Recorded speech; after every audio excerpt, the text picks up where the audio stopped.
I'm Natalie. And I'm Hannah. Welcome to the Stride Sisters podcast. Every marathon tells a story. And this week, it's Natalie's turn to share hers. From months of training to the roar of the Chicago crowd, Natalie's race was a reminder of what happens when heart, hard work, and community come together. We're breaking down her experience mile by mile from the finish line to the final stretch. So lace up your shoes and step into the magic with us.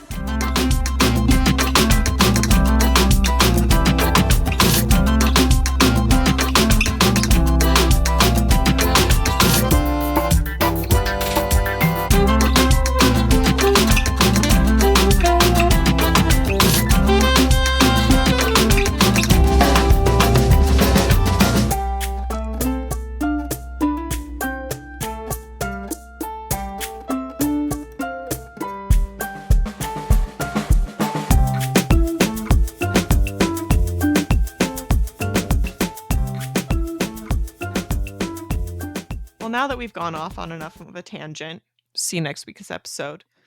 Let's get into it. So I went on this cool tour last week. It was, this, foot-based tour around 29 neighborhoods of Chicago. Have you heard of it? It's called the Chicago Marathon. I think I have. I don't remember it being a super pleasant experience for me, though. What about you? It was a fun time. It was a pretty fun time. So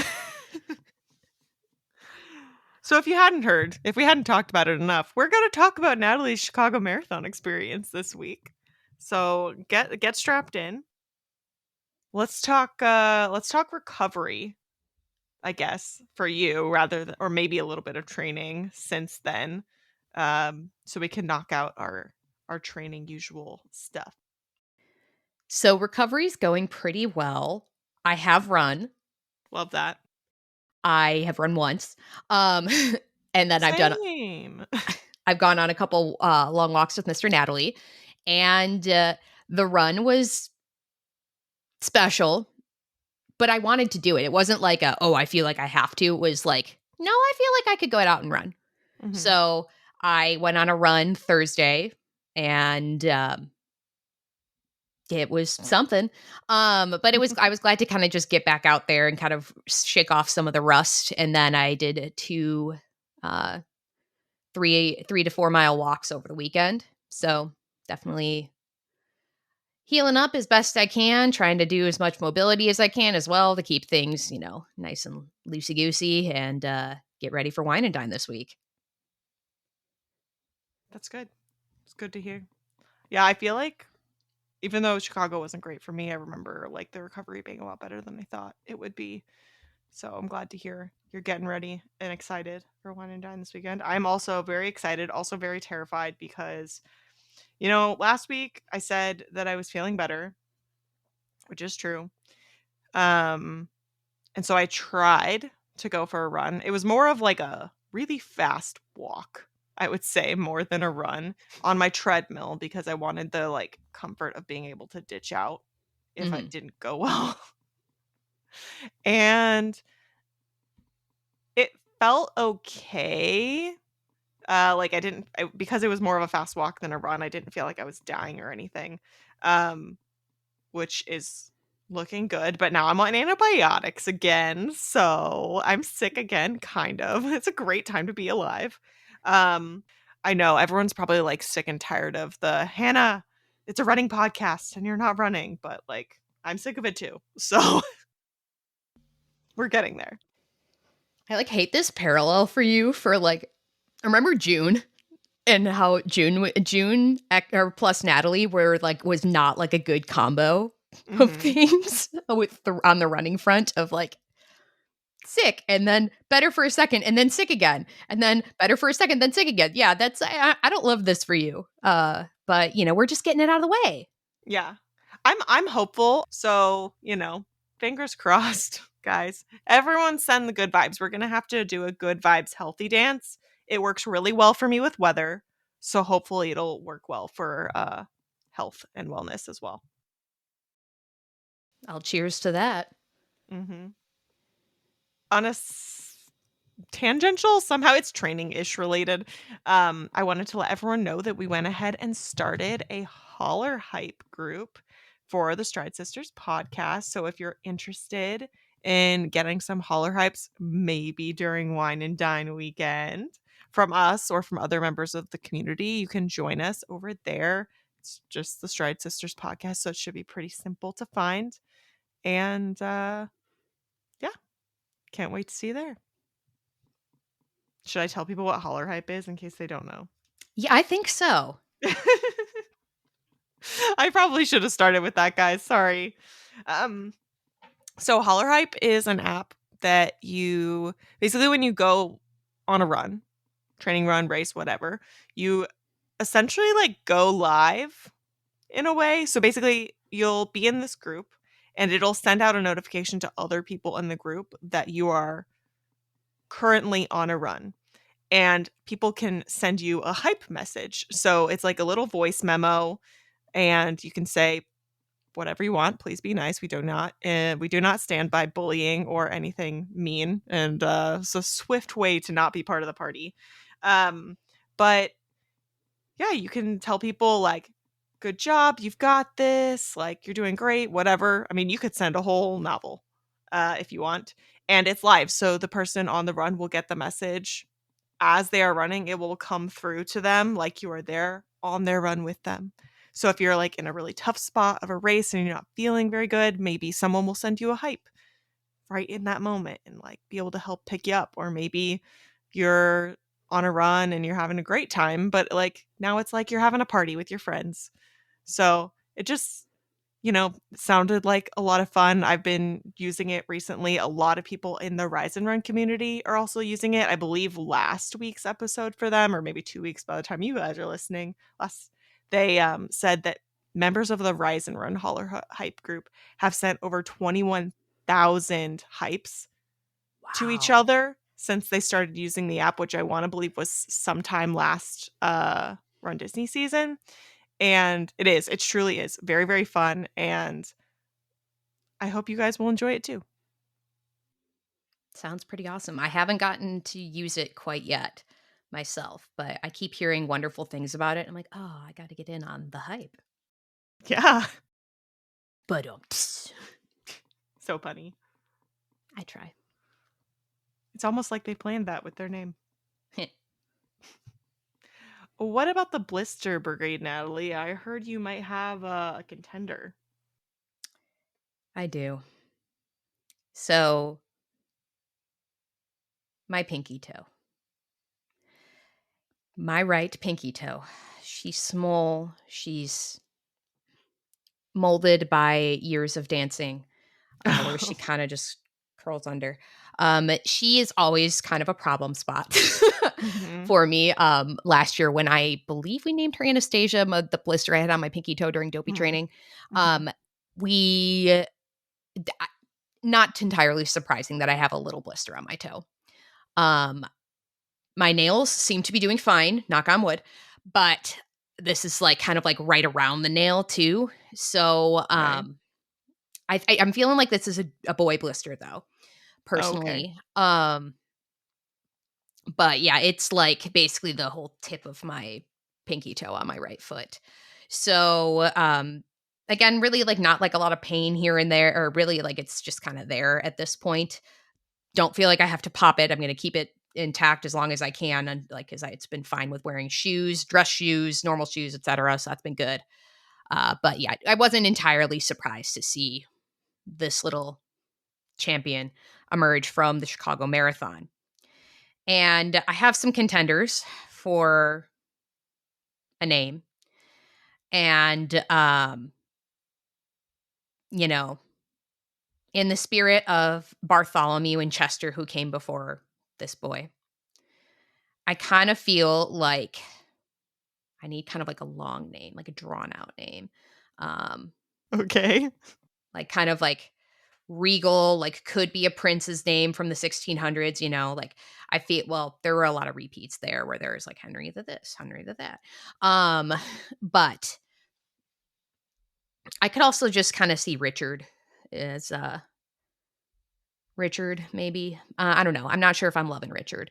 Um, but I need a little name with some oomph to it. I don't personally love Richard because that's my dad's name. Oh yes, Uh, so we're not going to be. Well, I'm thinking of Richard for like from Grey's Anatomy when how his oh. wife Adele would go, Richard. That's how Mr. Natalie and I were addressing each other for a little while. We would just go, Richard. Hmm.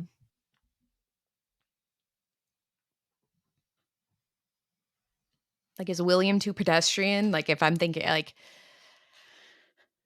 What if okay, I'm trying to think of all the, like, regal names I can think of, and mhm. you've got some of them. I was thinking we could go with, like, Reginald, or Oh, call him Reggie for kinda sure. thing, because the Pinky, I feel like he needs a nickname because he's small and more of, like, Yes. a side character or, like, one of the forgotten princes.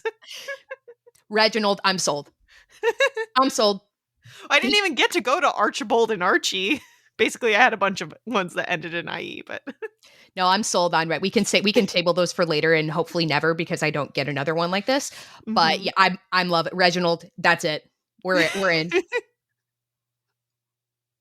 Well, that was easy. I need the staples button. Well, that was easy. Can just poke my blister for you. Ew. Oh, no. No, no, no. Not pop it, but just poke you because that's Hell the type of no. blister we're working with.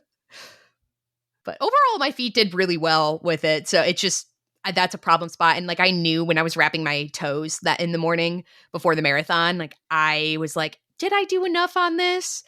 Survey Mhm. says no. Yeah. It's okay. It's it's okay. It's okay. All wars have wounds. So, True. and that will make more sense later. Let's get through our countdowns. We have 2 days until Wine and Dine weekend, guys. It's Race Week. Woo! By the time you're listening to this, but I'm getting really excited. I'm Uh-huh. as we're recording this, panic crafting Natalie and I's costume. If it doesn't work out, then we have backup plans, but we have a fun twinsy outfit planned for the half. Yeah, we do. We have 78 days until Marathon Weekend 2026. If you're running the marathon or anything that or shorter, you've got a 30-minute run on Tuesday and Thursday, 30 to 45 minutes for Goofy and 45 minutes for Dopey. We are on training week 1 for the 5K, guys. Welcome. Yay. Woohoo! Your very first long run will be 1.5 miles. We are on training week 6 for the 10K, and your long run is 30 minutes. We're on training week 7 for the half, and both the beginner and experienced half plans have a 3-mile long run. And we are on training week 17 for the marathon, Goofy, and Dopey. Beginner marathon is 5 miles. Experienced marathon is 5 miles. Goofy is 5 miles. And Dopey is also 5 miles. Woo! Come back next week, I think, for the transition from your wine and dine training to the marathon 10-week plan. We have 100 days until Disneyland Half Marathon Weekend 2026. 30 minutes for anything but the challenge and 30 to 45 for the challenge on Tuesday and Thursday. 5K has not joined the chat yet. We are on week 3 for the 10K with a 2.5-mile long run. Training week 4 for the half and challenge. The beginner half has a 2-mile long run, while the experienced half and challenge have 5-mile long runs. We have 128 days until Princess Half Marathon Weekend 2026 and the Tokyo Marathon. We have 177 days until Springtime Surprise Weekend 2026. Your proof of time deadline is, as always, January 5th, 2026. Natalie, please tell us what Disney news you have for us. I'm gonna interject with a mea culpa because if we just gave you a heart palpitation at the 5K plan starting, it's next week, not this week. Sorry, Oops. my bad. Well, you could still join the party if you want. Maybe a Exactly. 30-minute, and then you do the 1.5 next week. Exactly. I guess I was just a little excited, and couldn't count, which is not great for my profession. But something we can count on is getting medal reveals at some point before a race these days. So that is what we want to talk about. Obviously, this has been out in the grand scheme of things for a couple weeks now, but we have not been together to discuss it. So we're going to talk about the marathon weekend medal reveals that were revealed on the 6th of October. Um, I want to just start with back to the leak that we had. They're different than the leaked metal replica pins. Two of the three were. Mhm. So I think that the leaked metal replica pins were prototypes because the Chip and Dale one looks the same, but Goofy and Dopey are different. So intriguing, but I want to get your thoughts on our medals. Give me a second. I'm pulling them up because it's been so long I don't remember what they look like. This is what we get for delaying our reactions. I know, it's like we have to rediscover them. It's great. All right, do you want to work our way through them like race by race Oh, yeah. or okay. Yes. So we start off with Pluto, the 5K, Mhm. and I love each medal has a book under it. So I love that because they're coming out of the storybook. Mhm. And Pluto has his little bone. He's in space, or as Molly from Mammoth Club would say, Sposs, which is very funny because Sposs is that's how you say fun in German. So it makes me chuckle every time she goes, "We're going to Sposs. We're going to fun." But there's a little robot that he's with. He's in the sky. There's a planet. It's really Mhm. cute. Very. I love the purple background. Very adorable. Love it. I really like what they've done with the ribbons. Yes. Because they're just like an extension of the artwork. If you I mean, you saw the artwork for the races when they announced when all the themes came out. Uh the medals, at least especially for this one, are very similar to the artwork. They're just sort of rearranged a little bit, but it's very cute. And I'm also kind of sad about this one because there's a lot of purple going on, and purple is my favorite color. Ah, true. Moving on to the 10K, we have Chip and Dale.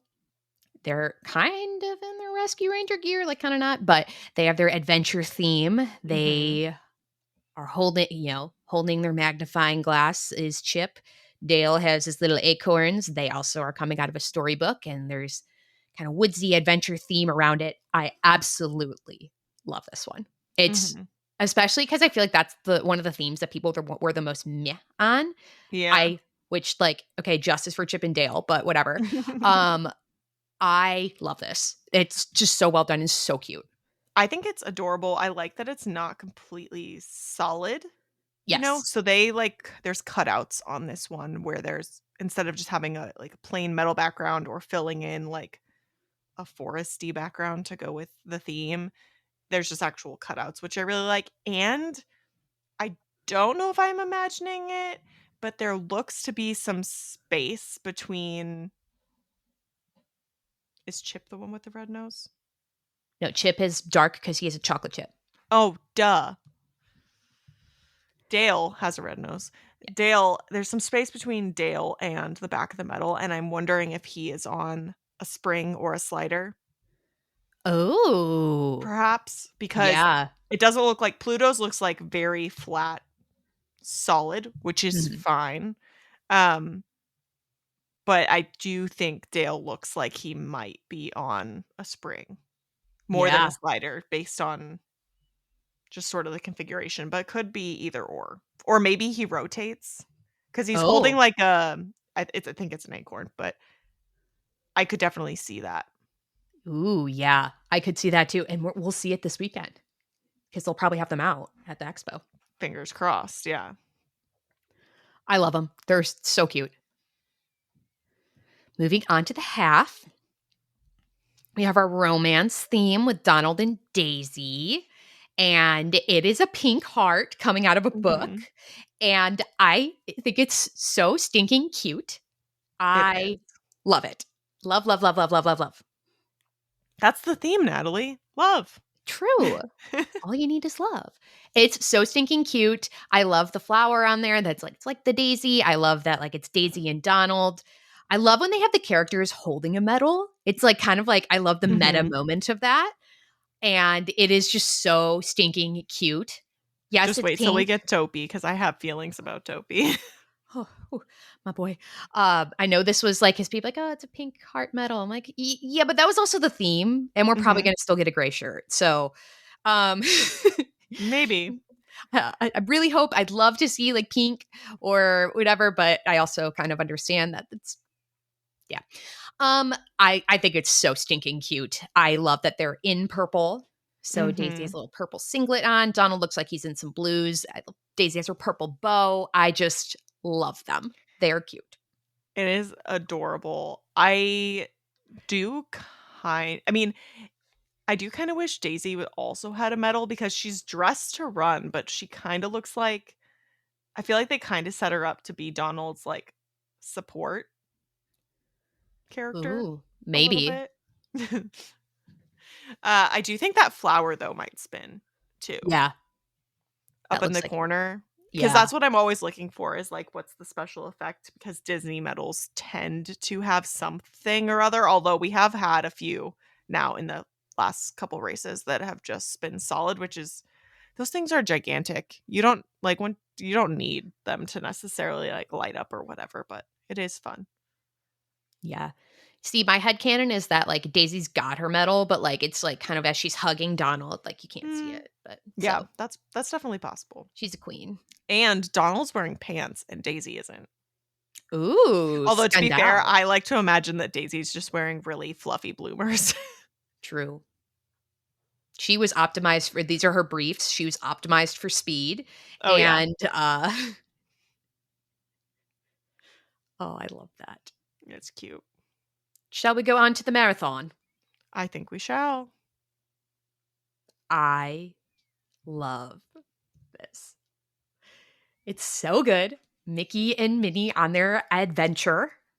And they have a dragon in the background. They're both holding a medal. Minnie has a tiara or a crown on.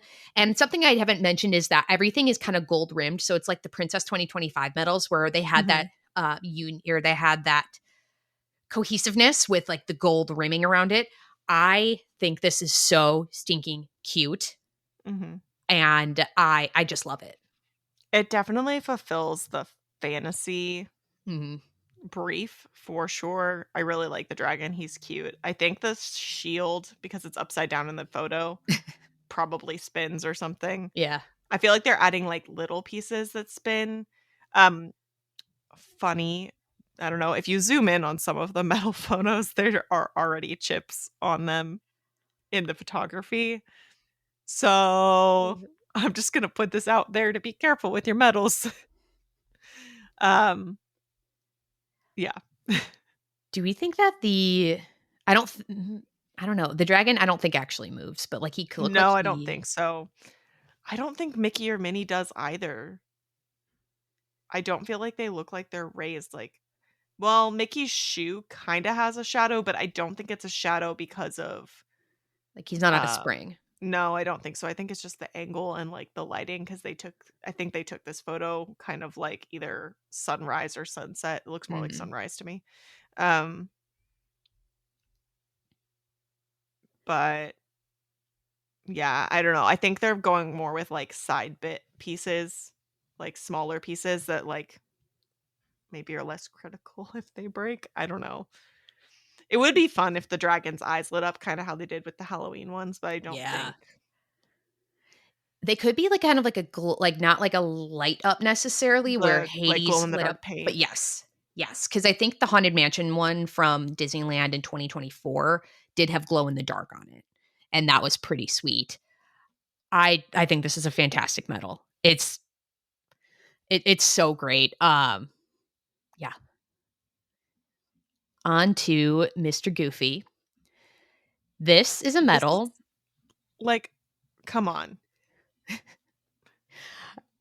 So this, not to make it about me, but this reminds me of the 2024 Goofy medal because I went, oh my God, the half, the marathon, and the Goofy are my favorites of that set. And guess what Mm, I ended up registering for? Goofy. But even down to his pose, like I love that he's got 3 medals on around his neck. mhm. I love that, he's the comedy, of course. And I love that he's just kind of like running. He's like, he's having a ball, he's having a blast. He's goofy. Mhm. He's our guy. And I He's absolutely love it. he's okay, it's not a keg, I don't remember what they call it's basically a water cooler, but, like, it looks like a keg. Barrel? Yeah. He's carrying the whole thing, though, which is hilarious, and has this little tiny water cup he's chugging, I guess. It's just hilarious, it's very goofy. I feel like he might rotate, he does look like he's, like, lifted. Yeah. Also, possibly the trophy might rotate Mhm. on the rim, but it's just, like, perfect. The colors, the, like, composition for me and, like, I love Dopey. This is, for me, the best medal in the collection. Yeah. I'd actually concur with that. Something, and maybe this is just me again reading too much into it of this 24 medal because it reminds me of it. He moved back and forth. Like he was on a slider back and forth. Mhm, So that could be what Goofy does here because then I could see him going a little bit like back and forth across the pages of the book. mhm. I could definitely see that because also you can kind of tell that the, like, cutout that's behind him, of the, like, main gold bronze color of the medal is, like, the same cutout as his, like, Yeah. nose or whatever, and it looks like he might already be slid all the way over. It could just be the angle that they took the photo at, but he might not be perfectly lined up if for Yeah. center. So, Good observation. Yeah. yeah, I think he moves. I because I love think him. his arm is blocking the 39.3 just a little bit in the Mhm. photo, and I doubt they would have intentionally designed it for his arm to cut through the race number. It's true. And Onto our favorite dwarf. he's here. His buck tooth is here. It's on the medal. It'll be memorialized in my life for eternity. We have Dopey, my man. I love him. I absolutely love him. I love his little buck tooth. I love that he's just so jovial. I His like his ash little game eyelashes. Yeah. on point. Um, he is holding 4 medals. I think I This is my continuity problem with this medal. what I think it could be is that we also do have like 6 full gems on the medal. So that could be our Mm, other medals. but there's 3 gems. There's one under his foot, one in the background, and one on the train track. Well, I was counting the ones that were on his on his medals too. The one he's covering on his foot, I wasn't counting. Mm, Um, but I love the train track because I kind of love this will be great in front of like Seven Dwarfs Mine Train. I love like that mhm. aspect of that and like obviously the mine. I think he's so cute. Or I just love him. See, I was kind of wondering if maybe there's something on the back Yeah, that's been or I don't know, that there's, like, something we're not seeing because I would like to be very hopeful that they couldn't possibly forget the 2 other medals when they just did 3 on Goofy, and this is not the first year they've done this. So I'm just, like, wondering if, like, there's more going on somewhere. yeah, it could yeah, that I think maybe either 2 on the back, but like I also I mean, technically, kind there of are don't 4 races. that's why I don't mind that he's only jeez, only run Disney. He's only holding 4. I kind of like that because it represents the 4 races. Yes, you get 6 medals, but I kind of like that it represents you had to do 4 races for this. Mhm. Even though Goofy is canon and he has all 3 medals, I kind of like that he's got 4 in his hands. I think it's cute. Mhm. I like him. I mean, I love Dopey. We all know I love Dopey, but I kind of hope that that gem, the big red gem that's on the track, either spins or like slides. It's kind of weird curvature, but I feel like it could do that, or maybe it doesn't look like it lights up. It looks a little too solid, but it does look different. The yeah, enamel looks different than the rest of it. yeah, So sus. yeah, Maybe he glows maybe. a little bit, but yeah. I really love this set of medals. I love the whole storybook theme. I love the what's your story of it all. It's fantastic and amazing. I think that these medals really they were worth the wait. Um, and I Even if think they maybe were supposed to give us them like a month earlier or something. so. I wonder if part of the reason is especially we had those leaked metal replica prototypes, and I wonder if like part of the reason was like they like redesigned Dopey and Goofy. Like I wonder if maybe they got a redesign because in that metal, like the books were behind Goofy and Dopey, and they were cute in the leaked metal replica pin. But I like it that the book is underneath for all of them now. Yeah. Kind of they're popping out of the story. Mhm. So, Maybe they decided to go with more of like a unified design mhm. for that, and then they just forgot to update their emails. Yeah. Um, yeah, I don't know. But I don't know. I think that these were fantastic and I don't know. I can't wait. I really can't wait to earn them. What else do we have for news? We have the a surprising to me announcement is that Ratatouille or Remy's Ratatouille Adventure, calling it by its government name, will switch over to the 2D format in Epcot starting in November. We did talk about this because they switched it in Paris, like as news a few what Yeah, we and talked we about the theorized about speculation. it. Yeah. Yeah. I think, but I'm a little surprised that it's coming like this quickly, to be honest with you. Especially it's going to experience a pretty short downtime, which is funny because I feel like in Paris it's like months long. Um, that they're having that down. So maybe for them, I would imagine that there's probably a little bit more of work to do, like because the ride is older there to like Yeah, update there's probably things. more like refurb and stuff that has to happen. Maybe Yes. they just have to. I mean, Ratatouille or ours hasn't really been open that long, so Yeah. maybe it's just like changing out the film essentially.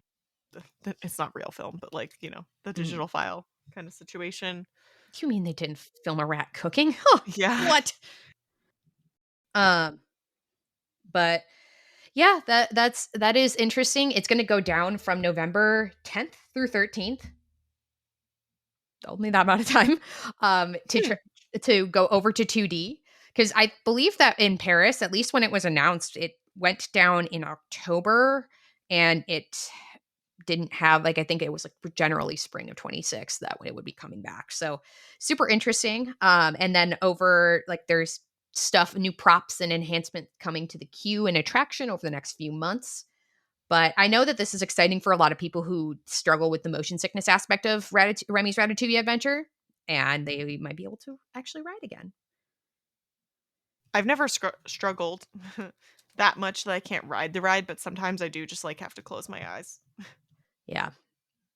But yeah, it'll be interesting. RIP 3D glasses for Rat Ride. Um, Honestly, I'm kind of okay with it. I don't really love one. It's not the 3D aspect. I just don't really love wearing like communally shared things at theme parks. felt So yeah. No, it'll be fun it'll be awesome for it to have a little bit new life. I'm excited to see what else kind of comes into the um ride. Something I recently learned, and I think this was probably from a Mammoth Club video, was I've never noticed in the ride, like as you go through the queue, like all the tiles get bigger because you're shrinking down to the size of a rat. mhm. I've never actually noted. It makes sense because like there are other things I could notice like were getting like, bigger because you were getting smaller, but I've never looked at the tiles before. I'll have to this Yeah. weekend. There's always something new. Like, I don't think you've ever seen it all unless you were the Imagineer who designed the ride, maybe. Maybe. So, like, there's always something new to go back to go see, to learn about. It's fun. For sure. And I think wait, this next announcement, I think that we got probably during the week that like I was gone for Chicago. We haven't talked about the Brooks shoes yet, have we? For Stitch? we have not No, we we we have have not. not. We I might must. have posted a story, like a repost of Disney's thing with the question mark, Stitch? Question mark? Yes. So we are getting our new launch of shoes is going to be Stitch themed for Wine and Dine. They're Glycerin 22s. They are really cute. They are indeed. I am safe, but they are really cute. Are you safe? Yeah. I haven't worn glycerins in a while. The Okay. glycerins work even less for my foot than the ghosts do because of the shape. The Mm. toe box shape is different on a glycerin, so it doesn't really work for me. But he is super cute. He is very cute. I also just feel like um, I prefer my shoes generally to go with more things. So I like the only shoes I was super like at Halloween. Those Mhm. ones I was super into those because they were just sort of like purple black, even though they were Halloween themed. They Mhm. weren't like a specific character or anything. Like I feel like you could still wear them and people wouldn't be like, "Oh, you're wearing Disney shoes, or you're wearing Mickey Mouse on your shoes, or you're wearing whatever." Yeah, that's fair. I didn't think that they are not definitely not obnoxious though, because I think the only No. stitch is like in the shoe. I think it's Yes. cute because like he took like a bite out of the Brooks logo, Hmm. and they're like that, the stitchy colors, so like the blues and stuff. I think it's well done to being subtle. It is a little random for Wine and Dine, where I'm like wondering if that was supposed to be a different theme, and they were like, you know what, we're not going to have Glycerin 22s again by that point, so we're gonna do like we're gonna do them now, like right, like I know that Brooks is starting to update their yearly update of Hmm. lines, so I know Adrenaline 25s are on the way out or on the way coming out now. So I think they're really stinking cute. And I'm excited Yeah. for everybody. And then I think that it was confirmed that this is the last time that we're going to be able to buy the Ghost 2s in the Mickey Mini. And I think that the One Run Disney colorway also, the Adrenalines. Oh. So, because they did announce a new core line for Run Disney. Yep. And So, it's pretty cute. I like it. They've kind of pulled the yellowy colors out, and it's Yeah. more of the like white to blues range, Mhm. and it's cute. I like it. I definitely like it, and I'm curious to see it on. So I wonder if then by marathon weekend we're going to be seeing the other colorway of like the core collection, like in the shoes as well. Mhm. Probably in Adrenaline 25s, if I'm being honest, or if I can guess per se. So I'm going to go for a fun fact that is fun. On this day, in 1911, graphic designer and illustrator Mary Blair is born Mary Brown Robinson in McAllister, Oklahoma. Mary Blair is absolutely a Disney legend, an icon. She's most famous, I'd say, for her work on It's a Small World, but Mary Blair's art style is super famous. If you are ever in the contemporary, there's a big mural that's Mary Blair inspired. There's just the artwork. It's really incredible, and it's happy birthday to her. But yeah, she is definitely a legend of the Walt Disney Company. How old would she be? Let's do the math real quick. 114, I think. Dang. Zoom. Zoomy math there. So So proud of you. thank you. Mental math is sometimes that. I was about to say it's not my strong suit, but I am also do the math girl like on the run on runs. So no, that would probably be patently false to say that I'm mental math is not my strong suit. But I think it might be time, Natalie. Time to talk about Chicago. Yeah. Are you ready? Ready as I was for the race, I'd say, which was very ready. Everyone else, if you need to refill your water, if you need to get a snack, you know how we tend to be on these race recaps. So prepare yourself. I Yeah, have my it. water in my Walt Disney Starbucks tumbler, and I probably should have gotten some popcorn, but alas, here we are. Yeah, I probably should have gotten myself some water or electrolytes, but that's what Mr. Natalie's for. So, Chicago Marathon 2025. I traveled to the Chicagoland area on October 8th and flew out after work, collected Mr. Natalie. We ended up flying out together. And my first few days were relatively uneventful because I stayed at my mom's and got lots of puppy snuggles and worked remotely. So, um, that's about all I have for those couple of days. But it was great to be at home. The dogs were thrilled as always. And when it's ever starting to get a little chillier, when they get like really snuggly, oh, Oh, oh. At one point, I had a dog under each arm in my bed, oh, and it was fantastic. I'm like, oh, this is the life. Um, it was like I always we have a running joke in my family called top dog of like which dog is closer to the top of like closer to your face. mm, And like it can be kind of a wild card sometimes. Like in the summer, Callie likes to be under the fan, which like I love the fan too. But in when it gets starts getting colder out, like you don't know. But I always ask like who's top dog when my brothers are home of like because it's funny because they're a little bit different with each of us too. mm-hmm. But yes, I had a my top dog moment, especially like Callie was laying like under my armpit and like with her little head on my shoulder, and I was like, "This is the cutest thing on earth." Like, wow, I love this. But relatively uneventful first couple days. I originally was planning on going to the expo on Friday the 10th. That was the day of the American Cancer Society dinner, and I was staying at my younger brother's apartment that night. But I worked a half day, and then in order to not feel rushed to get down there and then get to the expo and then get to the American Cancer Society dinner, I elected to just kind of spend a little bit more time in the burbs. Um, the dogs obviously loved it. Loved having me home. My mom liked having me home too. I finally brought her the Costco Snoopy like lantern thing I bought last year Oh, because I hadn't checked a bag going home, and because I was going to drive it home for Christmas, and then we got the cocoa, and I haven't checked a bag going home since. So I did get a hey friend note from TSA, which I expected, but it was a very clearly marked big old like Snoopy lantern that took up like a third of my suitcase. It's so mm-hmm. cute because I have a Disney one on my mantle at home. But I then trekked downtown because then I was dropping off my brother's car so then he could pick up our other brother from the airport and then drive back to the burbs that night.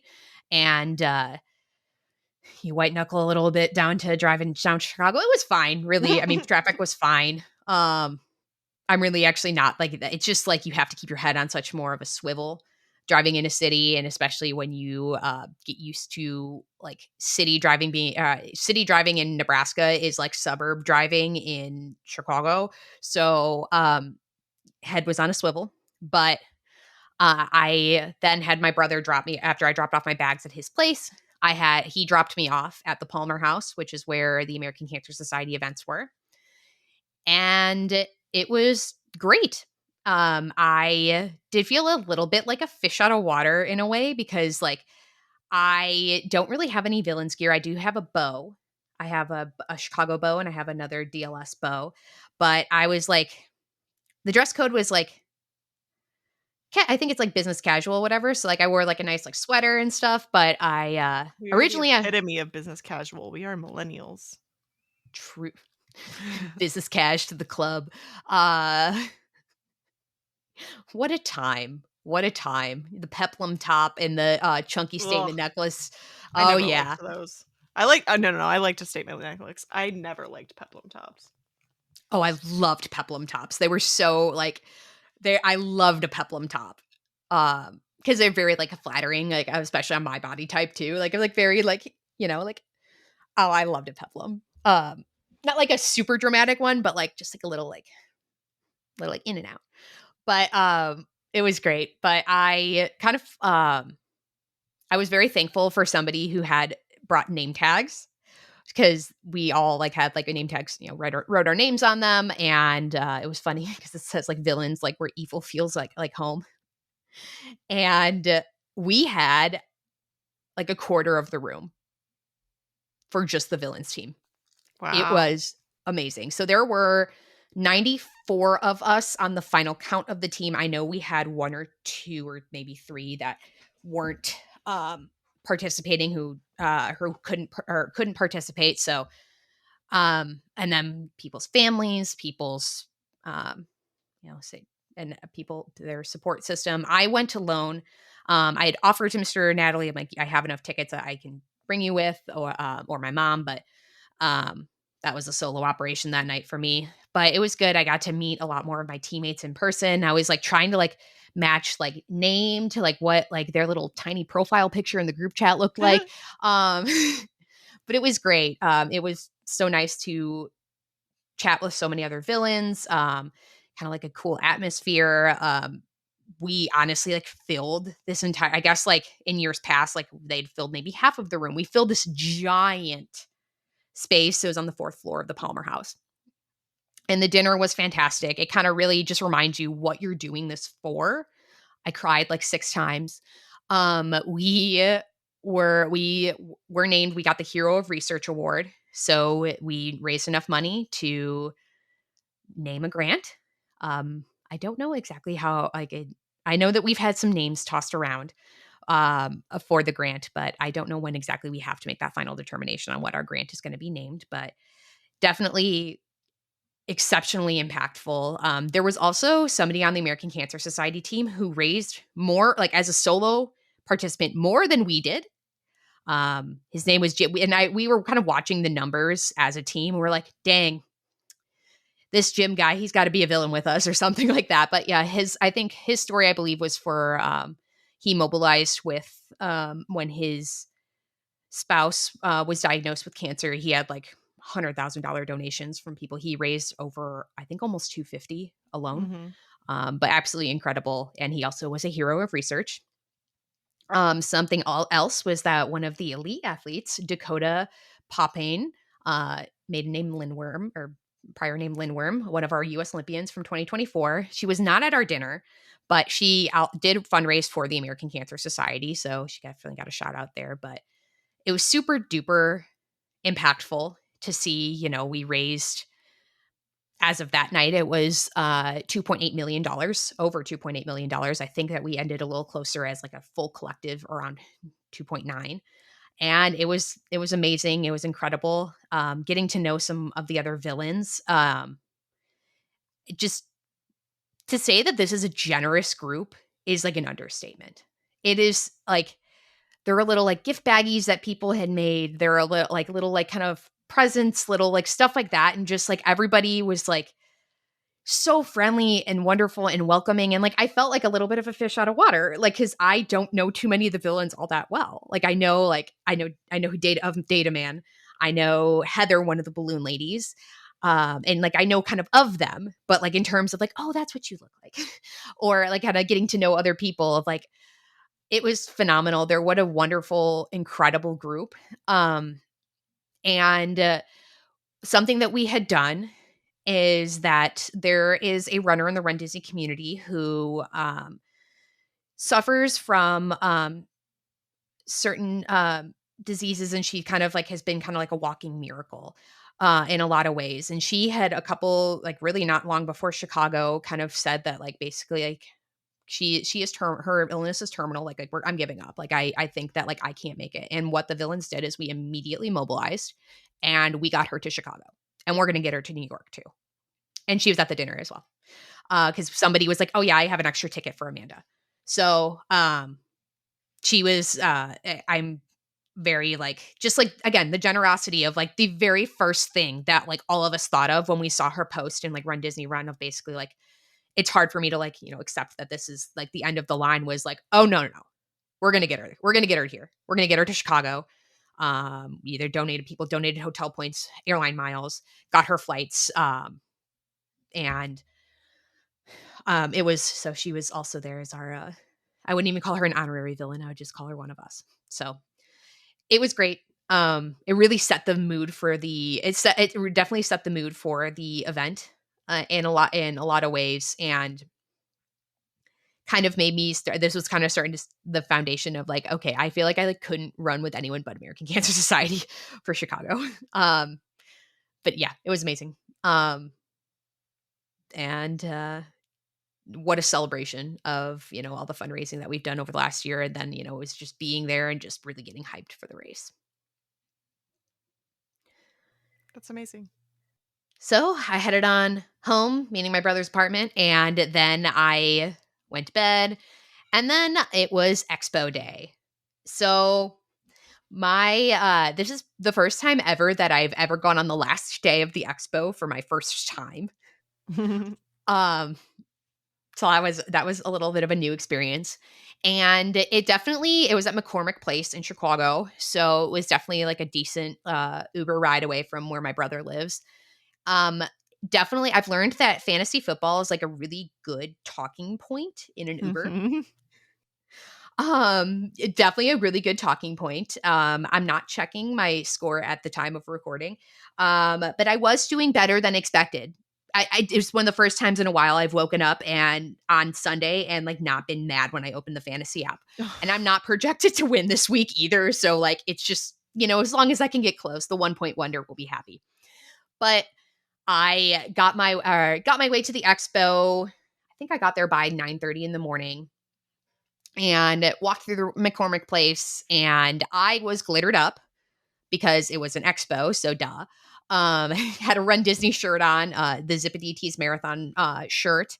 Had my fanny pack, my Even More Magic fanny pack. I was like, this is an expo, so this is a Run Disney expo, and also in my head, and it was comforting to me as I went through the expo to see other people with Run Disney shirts on because I'm like, oh, home. Like this is other Run Disney person. Thank God. Like I saw dopey shirts. I saw like some of the generic Run Disney merchandise, or core collection. I saw marathon shirts. I'm like, oh, thank God, I'm among friends. Wine and dine shirts, princess shirts. I'm like, oh, whew, whew. Um, the way that bib pickup works is so efficient and wonderful. You go through security, and I was a little not nervous about security, but like I was like, oh, I wonder if it's like I didn't know what to expect. But it's like at least they were the scanners, like just like you walk through going into Epcot. So Mhm. and I'd say I was probably more nervous, quote unquote, for the next day, for the race. But I'll get to that in a bit. But you go through security, keep walking through unless you get dinged, and then you walk up to you show somebody your ID, and they tell you which gate to go to based on Mhm. your check-in pass, and then they basically already have your bib up and ready. And it was so excited. It was excitement in the room was palpable Mhm. of like people like, oh my gosh, take a picture of me. I'm getting my first world major bib, and I was by myself. But I was like, I found people to take my picture, and I took their pictures too. So it Yeah. was great. It was so efficient. Yeah, there's like I wanna say there's like 50 booths or something. There's Yeah. so many. So, yeah, by the time you actually make it to whichever one they've assigned it to you, they've got walkie-talkies and like beep, beep, beep, beep, beep, beep. It's like they do such a good job. Oh yeah, for sure. But So it would be then like if you had to go to two separate booths at Run Disney in order to pick up your bib, but it would still be faster because it wouldn't be one person trying to scan your ID and then look up your number in the system and then look through your file folder or whatever. It's kind of like when you're driving on the highway versus driving on like street level. Like technically you might drive further, but if you're not like waiting around, it feels so much better. true. True. But then you have to go, pretty much through the expo to get to your participant shirt pickup, which pretty standard. Um the expo was definitely it was big. It's Mhm. huge. It's awesome. I spent a lot of time there. And Went to go get my shirt. First things first, just to kind of get that part done, because then you also got your bag with your clear plastic bags if you were gear checking Mhm. for the next day. And then I was able to just dump my stuff in there. And then my next stop was the American Cancer Society booth because I had raised over $100 per mile. So thank you again to all the generous donors that I had. So 2620. So you got a hoodie and um, that you had to pick up from the booth. So we called them jackets, they're hoodies, but it's really comfy. I really like it. But then there was this cool photo op they had there. They were taking pictures and like there was this like little like really slow like kind of looks like a walking desk. You had to like okay, you're gonna run slow mo on this, and they like created video and stuff, and that was really really neat. They had different American Cancer Societies like merch for sale. They also had stuff at the dinner at the night before. And then I just kind of decided to wander. I realized I did make a fatal error of Oh, no. I wore pants for the day because it was a little chilly in the morning, and I realized that this is not a problem I have in Florida with trying to get KT taped because Oh. yeah. So I long story short ended up buying a pair of shorts, putting them on in the bathroom so that I could get KT taped. Oh my gosh. Um yeah. And I yeah. So it do be that way. And I that kind of like I realized I'm like, oh, dang it. But yeah, there's a lot of really cool vendors. A lot of stuff had like a some pretty long lines. But I mean, what else did I really have to do that day? Like, I really not much. So I had to go over to get to from my brother's apartment to my hotel eventually, and then get dinner. And yeah, I that's about all I had going on. So I really didn't have all that much to do. So I waited in the lines. I did two different compression boot stations, and there they do them for 10 minutes. I think. Well, Flowell did them for 10 minutes, and I believe that Namarisa did it for that might have been 15. I wouldn't call this a fatal error, but the guy absolutely read me for filth. He's like, I think I've seen you before. I'm like, Oh my gosh, really? Was it the guy from last time? um, so I can't remember exactly what expo I saw him at. It might have been one of the ones. I think it might have been from when we did it Princess in Florida, but Mhm. also he could have been out at Disneyland because I know the one of the people at Flowell was was at Disneyland. And because when I was at Disneyland, that's when I took my expo nap in the Mhm. boots. And I'm like, oh my God, I cannot let this be my legacy. I cannot let this be I've seen you before because you took a big nap in the expo boots in the Disneyland hotel. And I was like, yeah, you probably have seen me before. Namarisa's what they had a pair of boots that were $500 because the outside package was damaged, like the cardboard. Mhm. I had to fight my way I had to talk myself out of it I because I'm tried like, to talk her into it, just she so did. everyone knows. She did because they retail for $1,500 and then usually at expos they're like $750.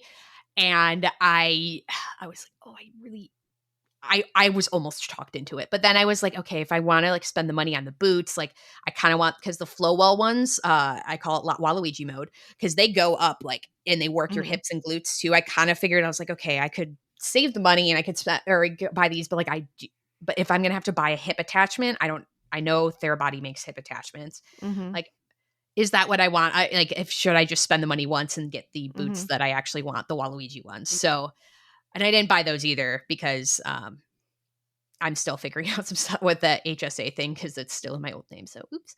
But I will see them probably this weekend, if not at marathon weekend. And then we'll probably have this conversation again. But did boots. I went to the Chiquita Banana booth because Woo! there was a photo op there. There was a character stop of the Chiquita Banana lady, and I had to take a picture with her. Also got a banana. Yum. There were all kinds of actually one of the longer lines was for Culligan water, which because I wasn't sure how this whole like situation with like security and stuff like that, what you can bring in. Like I assumed it was Mhm. kind of like arena rules of like clear bag or small bag. So that's why I wore my fanny pack. Well, I was going to wear the fanny pack anyway, TBH, but like wore a fanny pack and like I didn't bring a water bottle. So like I was thirsty. So I'm sure there were other people in that boat. You could buy some food there. But I kind of continued wandering around. I ran into Tony Rappel. He was down to spectate and met some other Run Disney friends of his too, where he was surprised he still saw me at the expo because I was there at like 9:30 in the morning and he didn't get there till like noon 30. He's like, I am still so surprised to see you. I got tons of different biofreeze samples because they were just handing them out. They had like the drawstring bags at the Bank of America Chicago booth. They were just passing out the posters. So I think this is almost like a benefit of going on the last day because they were just like, you want more posters? Here you go. You want a cowbell? Here you go. Definitely took a lot advantage of the different photo ops like that Bank of America had put up. I I actually bet did the not. lines were better too. Yeah, I did go peek around the Nike area. I did not buy anything. By this point, we had the leak of the finisher jacket, but then Mhm. also we, um, I knew I was waiting for the finisher jacket, which I, spoiler alert, still haven't bought. Um, oops. And yeah, I'm trying to think of any other kind of noteworthy vendor expo things. Oh, they had ocean spray. They had some cranberries. Those were very, very tasty. Because then I like walked past a couple times and one of the vendors actually was for the American Red Cross. They were handing out kind of like cards of like, hey, like in case of emergency, like this is for your spectator type thing. And like, Mhm. oh, I've seen you walk by a couple of times. You have glitter because of your glitter on your face. I'm like, yeah, like, it's just Ren Disney style. Because I got so many compliments on the glitter. Because I was like, am I going to feel a little out of place because this isn't Ren? I'm like, yeah, I don't care. I'm Yeah. me. I want to wear glitter on my face. It's a special occasion. Like, I don't care. But yeah, it was a great expo. Definitely like probably could have spent some more time there, but at a certain point I was ready to go. Was there Um, a milk booth? there was not, they had core power Oh, for, because yeah, I definitely got a little sample of the core power protein shakes, but I don't think there was a milk booth. At least I didn't. okay. Yeah, the year I did it, there was a milk booth and it was like partnership between the like, whatever the drink more milk thing Mhm. is and the Every Woman's Marathon. They like partnered together. So like if you were Oh, a woman at the expo, you could get free like they had jackets, they had shirts, they were giving away free clothes nice. and cowbells. Yeah, it was interesting. They had certain like other marathons advertised there Mhm. too. I thought that was kind of cool. Uh, but yeah, it was definitely there's the raw threads, so it's kind of nice to see somebody like Run Disney esque around. And yeah, it was a great time at the expo. There were certain booths I just like didn't kind of feel like it didn't feel like waiting for, especially as the day went on. Did get my KT tape. That was honestly this was the fastest KT taping I think I've ever had. Like, lady was like a speed demon, and like it's not like it was like fast and then didn't and then rolled off, but it was so fast and it stuck really well. I mean, like it should, but like she was just like a wizard. It was great. But then I also, I bought KT tape because if you want to get more than one area, you either have to bring your own or buy it from them. Which again, I'm going to go through it, so I just usually buy it, and they usually have more selections of fun colors. So I think I got pink, and I forget what the other fun color I got was. It might have been a blue. I don't remember. Because I know I got yellow and purple at Disneyland, so I think maybe pink and blue. But it's fun. It's kind of fun to, especially when they have little like cute colors. But yeah, it was great. I definitely skirted the hair people. That's like the same hair people who are at Disney, who like you got to skirt. I also had to skirt the clicks people with like the little reusable Oh like heat yeah. packs. I have some of those. Um, yeah, they seem great. It's just like I need you to like maybe like chill like just a smidge Mhm. about like With the c- sales pitch. yes, like cuz sometimes it's like I actually don't have time for that. And I understand like it's not like people are at the expo for like fun. like they do eventually want to sell. Yeah. It's just like maybe like settle down a little bit. But yeah, I had to skirt the pair people a couple because they were like, "Oh, like do you ever straighten your hair?" I'm like, "No, it's naturally curly." Bye. Um like and like I get they had another one that's like, "Yeah, like you does yeah, like like and like I like I will always think the hair people is such a weird, like, one to have at a running event. Like, it just doesn't make sense to me. yeah, like cuz it's not like it's the braiders. Cuz No. if it were the braiders, I would get it. But I know she does like she goes to different or the sick braids goes like to hotels and whatever and Mhm. like but no, it's like, let me give you like full glam and like this hair, this like curling iron, and like you're gonna run a marathon tomorrow.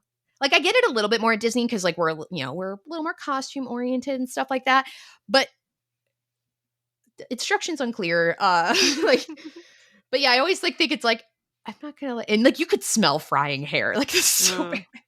Ugh. Because I was Tony and I were trying to meet up of like we were texting each other trying to figure out like where the other was, and he goes, and I was like, I smell frying hair.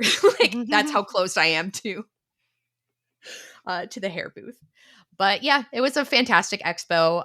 I it was really great. I definitely it could be a little overwhelming at times, but I think going there on Saturday especially was helpful because they're and it wasn't Saturday afternoon where it was like people who might have been like a little more frantic because like, oh my God, my flight delayed. And like, I just am getting here in the last 2 hours of the expo. So I was gone before that happened. So definitely a pretty cool experience. And I didn't do any of the panels because they had certain panels at the stages. Or at the stage, I guess I should say, at the expo where they had pros come up. They had like I think there was one of them where like they were talking and I like passed by, but didn't do any of those. But yeah, then I left the expo, got my stuff to the hotel, or got I went directly to my hotel so I could check in. Then I dropped off my expo stuff Mhm. and then went back to my brother's apartment and then got my luggage over to my hotel. I was supposed to do like a villains dinner that night, but old lady dinner Mhm. is a habit that dies hard, man. What time was old lady dinner? It was called I Was Hungry, and if I ate something and then like it was I think I was eating by like 3. It wasn't on purpose. I just had something I could get a walk up. Yeah, I was eating by 3. I got a walk up somewhere near my hotel and it was pretty good. Got chicken parm, so nothing too out there, but it was kind of funny because I was like, wow, because I knew I was hungry then, and I was like, okay, if I eat something now and then I try to go eat like a dinner, like I don't feel good. Like Mhm. I was just I was a little hangry. It's like I need to eat something, I need to rehydrate and stuff like that. So I was just like pounding water. I was so Mhm. thirsty, and dinner was pretty good. And then I went back to my hotel, was just kind of chilling, getting my stuff out, my gels like laid out, and kind of making those final determinations on what the outfit was for the next day. Then I also had to then leave my hotel again to run to Walgreens, and I got some more water, a couple of just big water bottles. I ended up buying like a new set of lashes because the ones that I had were like one of them was so like caked over in like glue. I'm like, this might what if this melts into my eyeball and bothers me? Like, when have you ever had that ever be a problem before, Natalie? But I had convinced, and also like they were. I mean, like if they were that caked in glue, like they were starting to reach their end of their life because I do clean mine, but yeah, they went to the great wide beyond. But yeah, I had my stuff that I could use for the next day, and then I feel like I was sitting, like, in my hotel room around, like, 5 PM, and I was like, "It's not." It, like, feels like it's the witching hour, but it's not the witching hour yet because I still have a couple more hours before I have to be like, this is, like, shifted a little bit. Mhm. But then, like, as I'm, like, getting back, I'm taking my shower, I'm, like, laying my smorgasbord of gels out, like, "Oh boy, here we go." Like, like trying to go to bed, and I was like, it's like 7:15 is when I think I ended up falling asleep. Like, oh man, here we go. Here we Mhm. go. Brings us to marathon morning. So this whole week leading up to the marathon, the weather was getting more and more favorable, I'd say, Mhm. in terms of like the lower high temperature.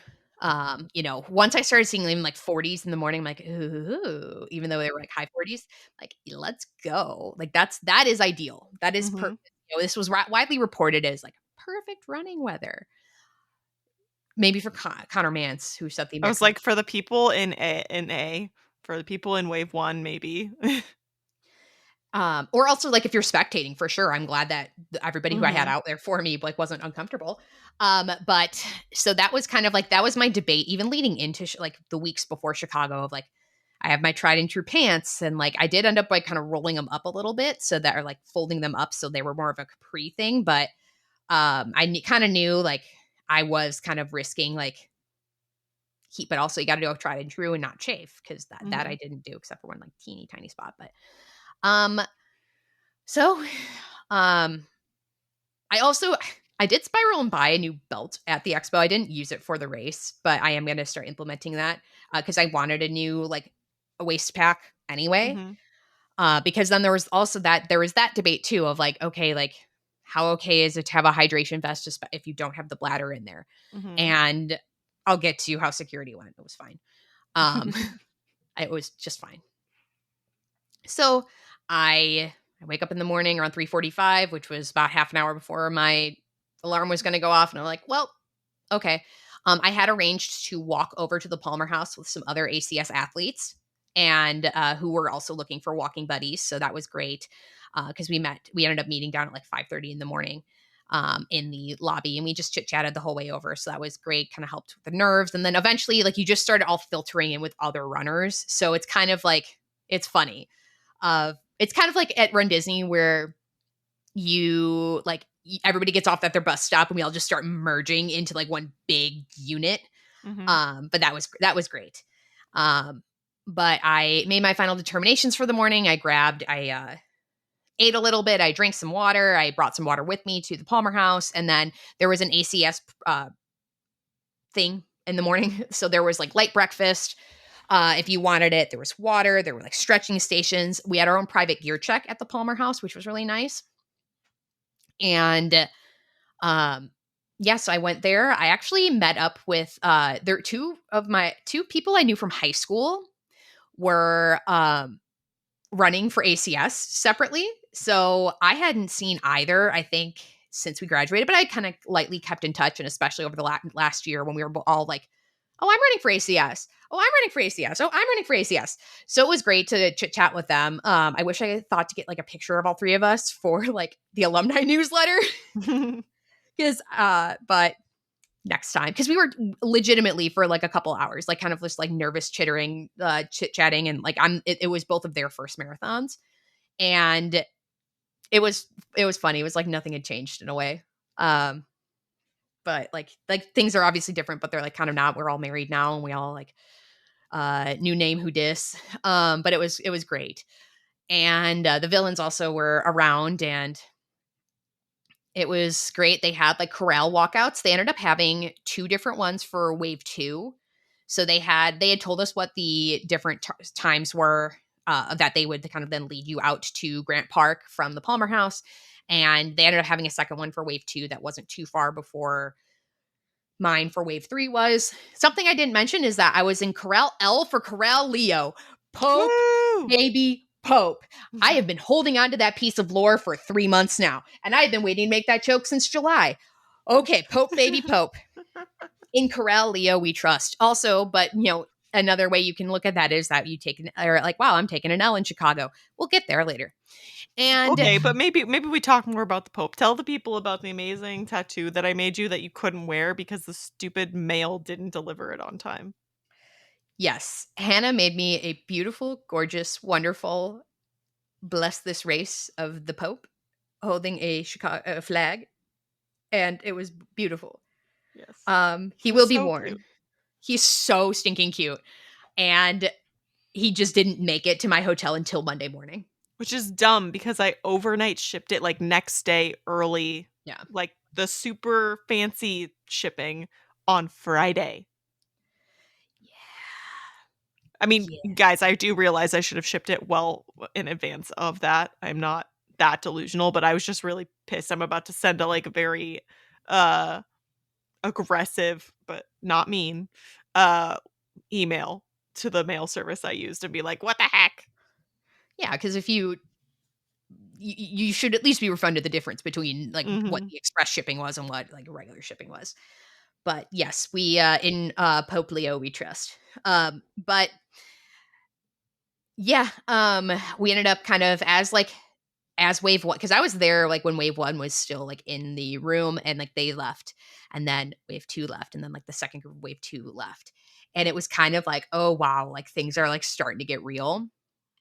I did end up meeting with a couple people from Dopey Strong, where they're like, we've been trying to catch you, like who were also fundraising for ACS. It was kind of funny, like, oh, we've been trying to catch you. I'm like, yeah, I can be a little aloof during race weekends, but they did just kind of, it was kind of, it's kind of helpful when you're wearing crowned, because Mhm. like it's like, oh yeah, that's probably a Run Disney person, um, because I wore the Crown Chicago flow top, and yeah, I did kind of my last prep. I had my soft flask. I filled them at the Palmer House. Had some electrolytes in there, and then actually, I did not fill them at the Palmer House. I refilled one of my little water bottles that I threw out, because you cannot take water through security. Mm-mm. Um, I because mean, they say that, but I had a very lax security experience when I went through. yeah, I'm gonna get, yeah. Let me just get to that. So we have our walk out to the corral, and they give you your suggested gate. So like we go to our suggested gate, go through security, and it's like Disney security where you just walk on through. Because what I had done was I grabbed something from the ACS tent, and I'm running 4, and I had put that on my hydration vest, perhaps right over where you would be able to see that it wasn't a flat back vest. And I had nothing back there, so like I was following the rules. Mhm. I wasn't trying to skirt rules. I just I felt like like a little additional security there of like, this is covering up this is covering that up. Mhm. I also had a jacket on because it was a little chilly in the morning, because I had it for a throwaway, and walked right on through, and I was like, huh, wasn't that interesting? It's just like Run Disney security, Mhm. where I'm not gonna ding unless whatever. I did see somebody in front of me who had to dump their bladder, though, Yeah. or who was getting their bladder maybe confiscated or whatever. But I don't know. It looked like they were dumping it out Yeah. with security. But um, then I entered Grant Park. I was still with my 2 high school buddies, and I will say that Corral L was very hard to find. Oh, yeah? It was very hard to find, because so think of it like kind of like how Run Disney out of Disneyland. We kind of like stack. So like it goes A, then like B is behind it, then C is behind it, D, and that goes all the way up to K. And you see Corral K, and I'm like, oh, okay, not O. There was no Corral O. I'm like, great. L should be right behind it, because I can see to the side where N, M, and L. But I could not find Corral L. I wasn't the only person who was, because then people kept going like, okay, if like that's Jay, keep going, because then I was asking, because then also I had a hard time finding where the water fill-ups were, and then once Mhm. I found it, it was fine. But I think that it's a little bit better optimized, and maybe this is just my ignorance in this situation of like, better optimize it if you're gonna use gear check, and I was, Corral L was wave 3, so it was orange. Like there was probably something closer to that, but I used ACS's gear check, so I Mhm. had no reason to kind of go over there, because I think one of the places that I ended up finally getting water, because that's when I did fill up my um, soft flask that I had brought, but it was very hard. And then eventually they had somebody who was like kind of like standing and like their arms up like an L, Nice. kind of like to guide, because like I was like circling, I was then like picking up like little baby ducks with me who were like, where on earth is Corral L? Um, because that was a little bit frustrating, because I know I was putting extra steps on. I had 10,000 steps by the time I started the marathon. Dang. Yeah.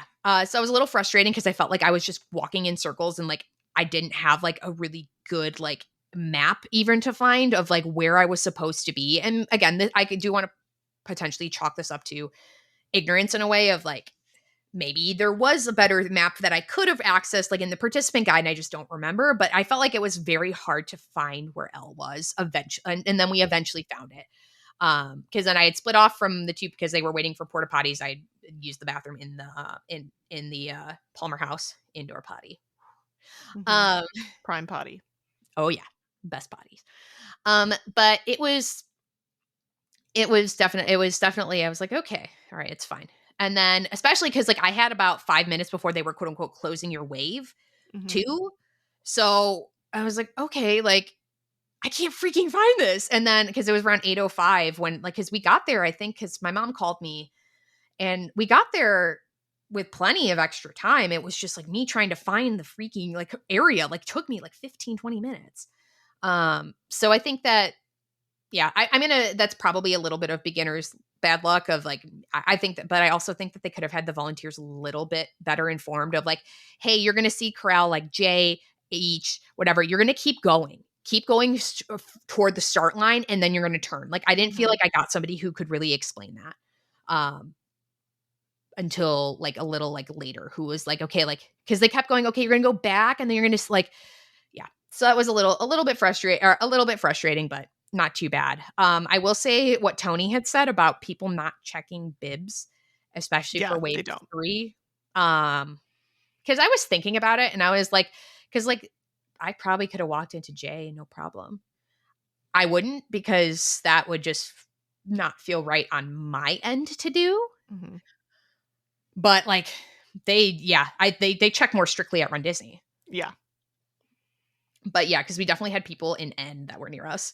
Um, but yeah, we kind of were just waiting around. The race for the elites kicked off at 7:20 a.m. and I didn't start until 8:47 a.m. So for a while, like there's like kind of like music, like there's the hype of it, like you could kind of hear something. It wasn't like an announcing show the way we have at Run Disney, but there was the hype of it. There's especially you start walking up. They did have pre-photographers though, like Mhm. as you were walking around. So that was kind of nice. I got my picture there. I was like, oh, before.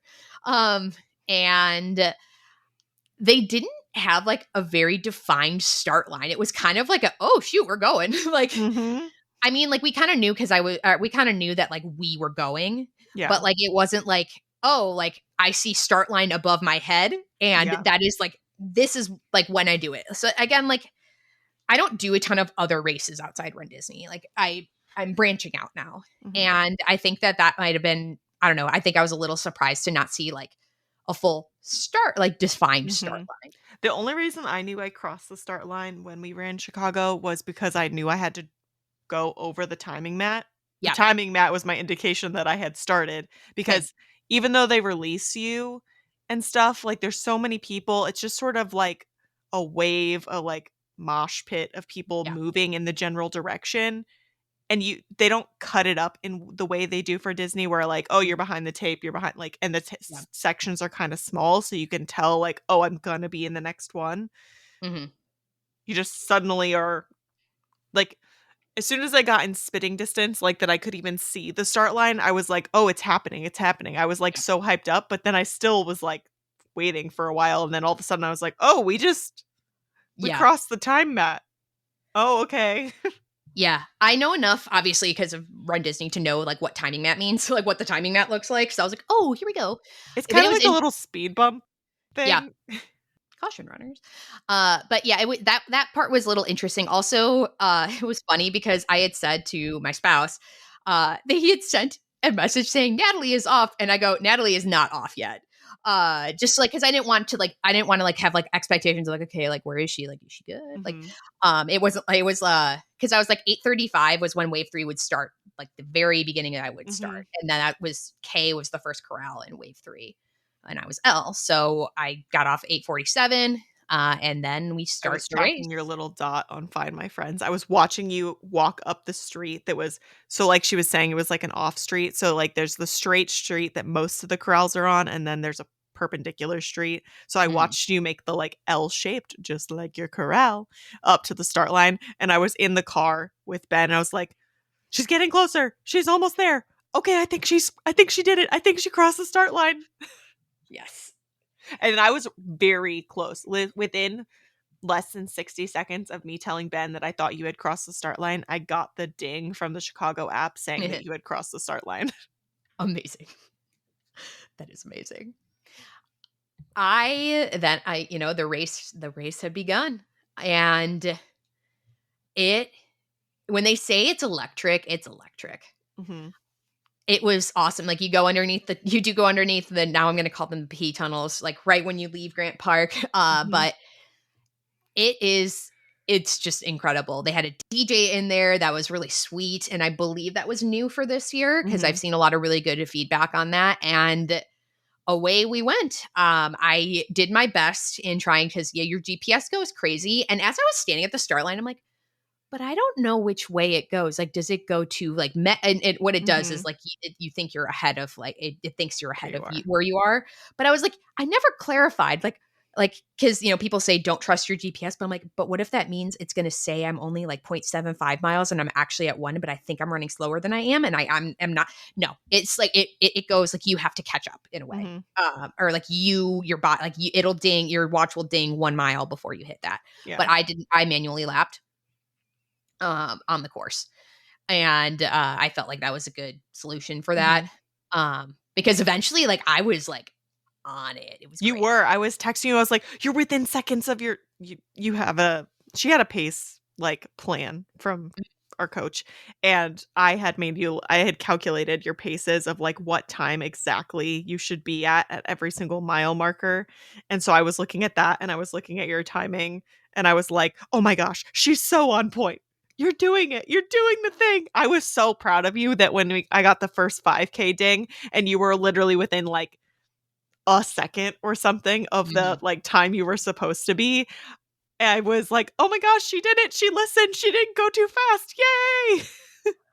Yeah, that was it was very validating because then also obviously in the last couple of weeks I've been like freaking out about, I'm like, I feel like I am a sack of bones. And like I was like, what am I gonna feel like on race day? And like it comes back the way it's supposed to. And so I very much so as much as I tried to execute a good race plan, wasn't paying all that much attention to my watch, believe it Mhm. or not, because I was trying to go by feel. And then, like, because I was like, okay, if I feel like I need to slow down a little bit, I'm gonna do, because like Mhm. I know I'm pretty in tune with my body at this point where I do know, like, okay, like make sure, because then it is kind of hard to run your intervals. Mhm. And I did signal, I did hang right, I did signal, like I did what I could, but like especially while you're kind of cramped in those first couple Mhm. miles, it is very hard to run your intervals. I did my best to try to keep it up, but I know I ran through some of them where it was like, okay, I need to find a safe place where I can just walk for a little bit. Mhm. Instead of doing my 30-second walk break, it was more like a minute because I had a more extended place to walk. Mhm. That I was safe because I was constantly looking over my shoulder to make sure that I was like, you know, Not gonna the be same stuff I trampled. always yeah, the same stuff I always say, right? Of like make sure that you're alerting other people to your that you're going to walk, but also check to make sure you have like a good way to do it. But man, it was what a race. I like just kind of getting to, and like I had like some clues as to where people would be. And then my husband did tell me like what side of the street, and they were my first stop was about mile 3.5 or so. And it was my husband had procured Mickey ears for the whole spectating party. So it was him, my father-in-law, my sister-in-law, the best man for our wedding, one of our other groomsmen, and then the best man's wife. And it was they had Disney signs, and then he had procured Mickey ears, which he had asked me how many pairs of Mickey ears I owned the week prior, and I go, and I was kind of expecting to see some of mine from the house like disappear Mhm. briefly, because I mean, briefly, and they didn't. So I was like, wonder. But yes, there were Disney themed signs. They were great, and it was great to kind of run past and see them. Um, so I keep trotting along. I get up to Lincoln Park. I always chuckle when we run past the zoo. But it's I was executing that pace plan amazingly. Like Mhm. without like putting too much pressure and stress, because basically I went into the day, I'm like, this may not be my day to do the sub 5 I'm aiming for, but I think I can still rip a pretty good PR. Like even if that puts me around like 5:05, like that's still freaking amazing. That would be 12 minutes, Mhm. right? That's almost 30 seconds a mile. And I was like, even if it puts me around 5:10, that's still great. Like, like I was just really trying to amp myself up, and I wanted to make sure that I enjoyed the experience as much as I could without putting so much pressure on. I had put the pressure already on myself of like what this would look like and what this Mhm. would, like, and to kind of like take a step back. I know we're in the race right now. I just want to remind y'all where I was in July. In July, I was seeing an orthopedic because I thought I hurt my knee because I Mhm. was having knee pain. So I remember, and I tried to keep this in my brain and in my head throughout. I was like, remember when 3 months ago you thought that like you might just completely struggle to finish, like in the ways like you thought that you were going to like you thought you might have the juice to get it, but like it was going to be a completely different story, and you were going to be in preserving yourself mode because like you had other races coming up. So remember that, and I tried to keep that and like keep myself honest of like remember when you were worried about your ability to complete, or you were worried about your ability to even participate because of your knee problem. And like I had a couple of setbacks in May and into June of being sick and stuff like that. So I tried to keep that and keep myself very level headed of like like it's not PR or ER, okay? Like, like you're going to do your best and you're going to execute, but you're not going to let yourself take the fun out of this experience by just focusing solely on time and being like down on yourself and hard on yourself for that. So I chose joy and I chose happiness and I chose to just enjoy the experience I had. And I did kind of switch up a little bit the fueling plan. I did every 20 minutes, which was going pretty excellently for me. I did a pickle shot every hour. That also was a spectacular choice. Something that was kind of funny about my soft flasks is that I never had run in with them before because they got here. They almost didn't get here in time for me to Mhm. leave. And I was like, well, worst comes to worst, I dump them. If they're that annoying, I dump them out and then I just stick them in my little vest and we carry on. They were kind of just because they would kind of like flap around Oh. in my vest, like in the pockets, because my pockets were kind of full too. Oh, yeah. With the pickle shots too, pickle shots take Yeah. up the most space. Yeah, the soft blasts are kind of I have to load them into those, furthest back pockets Yeah, on the shoulders first before I fill anything else because they're tough to get all the way down. If you don't get them far enough down, yeah, yeah, they flap like you're talking about, but if you can, like, really get them down there, they stay pretty stable. yeah. So it was kind of it was a little it was like man like these are flapping around and I did not have any kind of skirt for this. So I was like, I don't know, like I was like, I don't want to have like these giant lumps in my pockets. Like, like I Mhm. could just stick them in my deep pockets, but whatever would have you.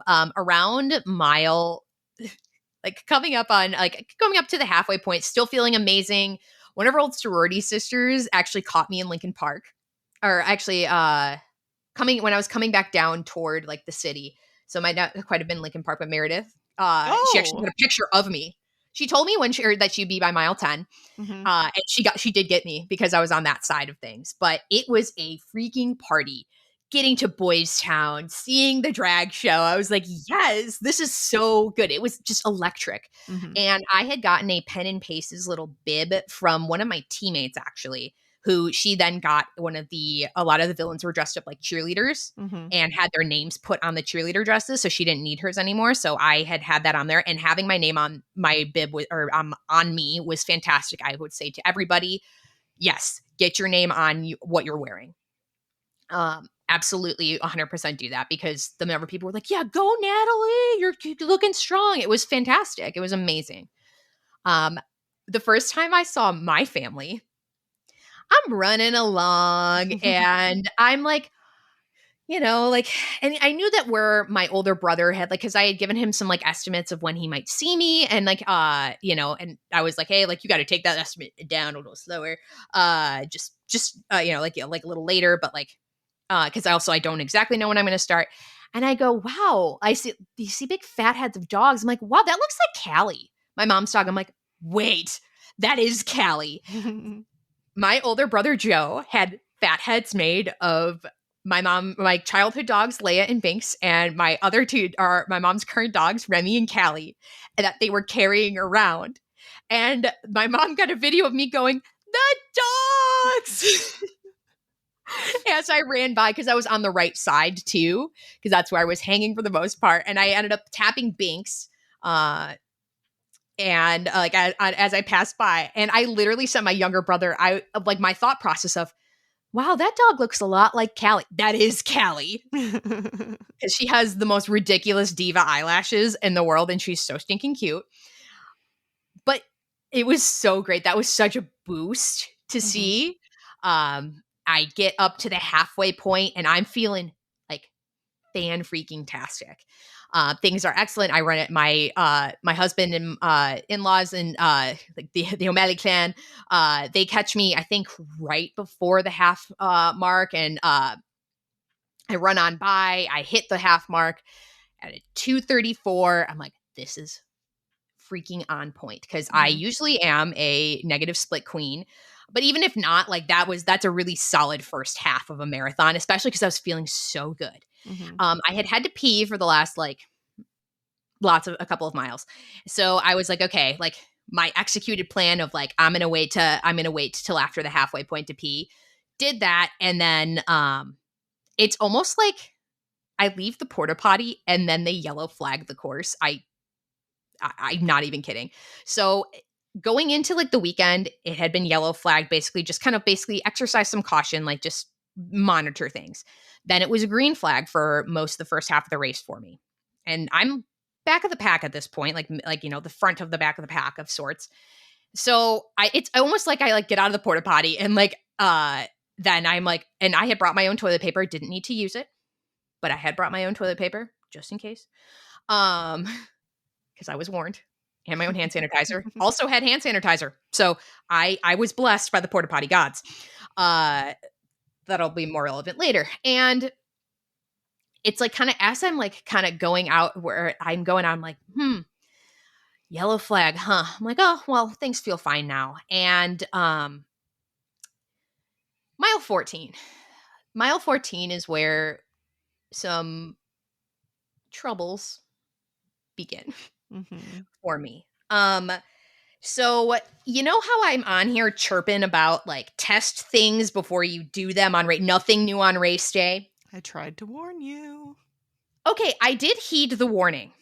But by the time I got the Gatorade Endurance, all of my longer runs were over. So I had never done a super long run using that as my electrolytes. And I think I did bring it. I did bring it on my last 12 miler. Distress started at mile 14. So, I had thought, because then I was also like just drinking it during the week, like, right, like just at home, like on these workouts. And I was like, I feel pretty good. I don't have any kind of like issues. I feel pretty good about, about trying this. But I hadn't had it that much over that extended period of time. So I start feeling like a little yucky. And I'm like, it's fine. We'll be fine. That turns into not fine. And as I'm like kind of plodding along and stuff like that, and I'm trying to kind of keep pace at least close-ish. And then Hannah's being a good friend over here, and she's sending me very supportive messages. She's like, you're really cooking, like great pacing. And we're getting toward like mile 16, 17. And then I'm like, I'm really trying to not have an incident. And I stop at a porta potty. I use the bathroom. Again, I was blessed by the porta potty gods here. And then I'm like, okay, we're good. Like, I feel like and this might be mile 16, not 17, because I know my family or my in-laws did catch me again around there. And like, I'm like, okay, maybe we've like kind of eliminated the problem. No pun intended. And about a mile later, I realized we have not. So we're just kind of trucking along with the nausea. I am still feeling the way appropriately. I am putting more time in between my feeling because I'm like, I don't really feel like adding to what's in my tummy is, going to make Mhm. things better. Um, I will say, to kind of take a step back, was the very first fuel stop I got to completely wiped by the time I got Yep. there. That's what happened to me too. Which yeah, it's not like it wasn't unexpected. I expected it. The rest of them, were fully stocked, but I think, Oh, that's cool. Every single one was empty when I went through. ooh, yeah. So and then like I saw like a reel like a couple days later of somebody who picked up 7 at the first fuel stop. I'm like, great, I love that. Mm. Think of the people behind you. Thank you. But anyway, something else I haven't really mentioned yet is that I wasn't prepared for like just yeet your water cup. Like Mm. there weren't even like the resemblance of trash cans. Like there Yeah. wasn't. It was just yeet them, and somebody had a rake. Yep. That I wasn't really prepared for because I was like, do I just throw it? Like I don't Mm. want to but no, you just throw it.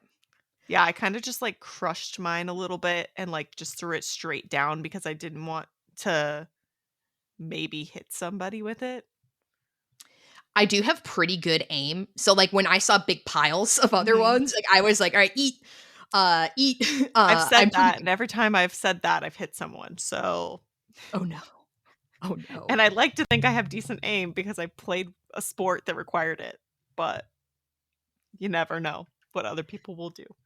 Yeah, that is fair. I think it helped because I was hanging so right though that I was Yeah, like, okay, that's true. I like just eat, eat. That was pretty easy, but I was kind of like after the first water, I was like, what do I was just still holding it. I'm like, I guess like I kind of like it was like the first one was like very ginger, like onto the pile of them. Like I feel bad. Mhm. But then I learned that like, it's not like there were trash cans to miss. It was just Mhm. eat it, which is probably a little easier. Um, what Tony said about sticky shoes coming up to water stops, it was kind Yeah. of funny because yeah, that was absolutely accurate. Um, but yeah, as we're kind of trucking along, I'm starting to, really not feel so good. And I slow my pace and like eventually like it's kind of like I'm just kind of hanging on. Mhm. And that's probably a little dramatic considering like I paced actually pretty well through that. You Like paced really well, but when I was looking through your times, you went almost like you're at the slowest you went for a split, you were going 4 to 5 minutes slower per mile than you were when you were feeling amazing in the first half. Which, yeah. not that I wanted this for you, but our like pace profile shape looks very similar. That was probably the extended porta potty stop that I took. Most likely, I'm almost Yeah. certain it was. But yeah, I'm kind of trucking along, and like I'm like kind of like dang, and I get to mile 18, and for the most part, like like people are like, yeah, you're looking so strong, even through your walk breaks and whatever. Because I know that like this isn't. I mean, more people should. I'm not going to say that Run Walk is a Run Disney thing, but like because more people It's more should be common on there. board. But it is a lot more common there, where like people like I don't know weren't like yeah get running until mile 18. I have a little banana in my hand, and because they were starting to pass out bananas, yeah, I believe this was about 18. And I have this guy start running alongside me, telling me I needed to pick it up and keep running because it would hurt less. And I go, and I'm shaking my head no, because I don't feel good. Mhm. And I've never wanted to yeet my banana at somebody so badly. Because I'm like, please stop. And then I'm like, you need to stop and go bug someone else. Because like I understand. I mean, no, actually, I'm not going to say I No. understand. Do not mansplain my marathon plan to me. Do not do that. Mm-mm.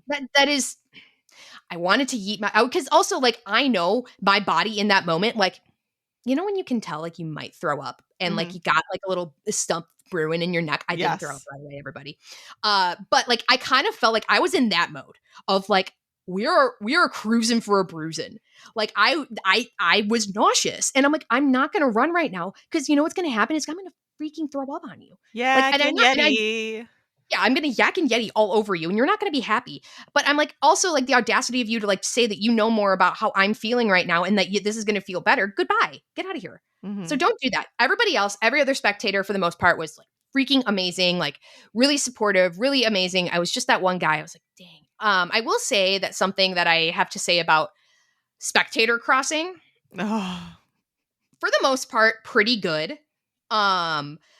I do understand, like, I don't exactly expect like that's a lot of manpower for Chicago to have to put out like At every single intersection. Yeah. yes. So I understand that that's not exactly realistic. I do wish that there were some more like generalized like crossing areas cuz I had to like dodge a kid who was not moving or not even like a kid but like someone like I had to dodge like people who were not moving very with haste cuz if you're going to Mhm. move with haste and you're just going to kind of like blip out of the way that's fine and like be aware but they were not moving quickly. Somebody had a suitcase I had to like jump over like cuz they were crossing that away. I'm like could you Yeah. maybe I don't know.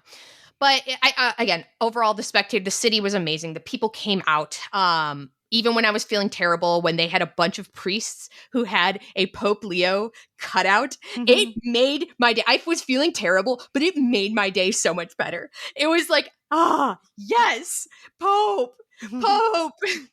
But so I'm plodding along, and I'm kind of, suffering a little bit. I actually, I get to the 20-mile split and I actually split. I learned that I split exactly where I split for Dopey for my marathon. The Oh. exact, like, yeah, I split a 404. So with all that slowdown in mind, I was like, well, anyway, so we get through Chinatown's amazing. Like I wish I could, I see tons of Malort encores. I see tons of people with beer. I'm like, if I drink any beer, like I don't know if things are like that's gonna be like up Chucktown. Mhm. And I do what I can. I eventually I'm not gonna say give up on running because I didn't completely, but I was like, just take the extended walk break. Like just let your stomach settle a little bit. Just let things happen. I was like a mirage in the desert around like that mean turnaround point around miles like 22. I finally see a porta potty and then I'm like, oh my God, that's like 2 miles ahead. So then there was one that came up closer than that. But um, it was a gritty finish. It was a gritty like rest of my race because I was just fighting through it, right? Like Mhm. I didn't and I made sure I sent this to my spouse especially. I was like, listen, like I don't feel so bad that I'm at risk that I would need to pull myself from the course. I just am nauseous AF. Mhm. And while I'd like to like, I feel like a really popular thing to say among runners is like, oh, I didn't have the race I trained for. When I think back to my summer training block, this was exactly the type of race I trained for. Mhm. Gritty, hard, didn't go the way you planned it, but you had to finish anyway. Mhm. So this was exactly what I trained for this summer. I had a lot more like nausea and stuff this summer, I'd say running, than I am used to, or I think it was just some like heat related in a lot of ways where there were times where I'm like, wow, I am so full of liquid, but if I don't drink anything, like I need to make sure I'm replenishing my electrolytes. I need to drink something. And like, yeah, like this was exactly the type of race I trained for. And I'm a gritty human. I'm resilient. I got through it. Mhm. Um, And you I managed to pick it up in the last, like, 5 little 5K plus. You, oh like, yeah, you sped up big I time. did. I did recover. I did try to recover as I'm like getting through, and like the sun's kind of blaring or beating down too, and like like I think having that moment of acceptance, especially like of kind of like this is the situation that you're in. Can you finish before the sweet fan comes? Yeah, Mhm. you're good. Not only did I not start dead last, like I had plenty of cushion time. I had over an hour of cushion time for before that happened. You're fine. You just need to finish. You just need to get the job done. Because I still felt, and this is me saying that as somebody who still felt good enough for that. Like I'm not, and I'm not saying that like I have a femur sticking out of me. like type of like, Mhm. and I'm gonna still finish, right? I still felt like fine, just like had like, at a certain point I did kind of stop fueling because I Mhm. couldn't really take much down. I was going like, I think I would do like one gel over like 45 minutes, whatever. So actually that ended up, but I do think I had enough like carbohydrates, like not, I don't want to say banked because you can't really bank energy in that way, but I do think I did still on that standpoint, my fuel plan, excellent. It was really just, I think the mixture of things going on in the tum tum. But I did end up picking it up because my husband said where he and the O'Malley clan was, I should say, and like he's like, we're on the left hand side once you get to Michigan Avenue. And I did see them, I'm kind of, I am picking the pace back up because I do start feeling a little bit better, like not great, but still feeling better.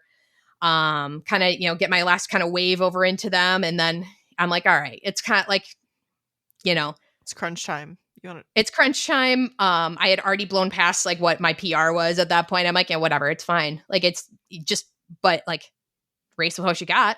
to? Mhm. So I picked it up down to the finish. And then I get to Mount Chicago, I was Mount Roosevelt. following you on Find My Friends as you were going up the hill, being like, "She's on the hill. She's almost turning the corner. She's got this." You're right in saying that most Disney overpasses are worse. As I'm charging up there, although like I'm riding on the right hand side, and I'm like kind of like gritting my teeth a little, and like medical's like, "Are you okay?" I'm like, "Yep, just gritting through it." um, yeah, just kind of gritting through it. And then you get to the downhill, and I'm like, yeah, and I see the finish line, and I'm like, damn if this isn't the grittiest race I've ever run. And get to the finish line, and I finished the Chicago Marathon. And I get my stuff. I actually did not bring a butt bag. That was a critical. What? I know. I think I was a little tweaky about my vest, and this is why, because I was a little tweaky about my vest, Mhm. about like, okay, like what it, because I figured also kind of like one of my calculated risks there was that I can probably have enough time to go back to the Palmer House and go check it and not have to Mhm. eat my vest if I was gonna have a problem with it. So Yeah. like I didn't want to like have too much packed in there because then I knew at that time would be of the essence. So um get through my finisher shoot, get my post race, get my heat sheet as they call them, my mylar.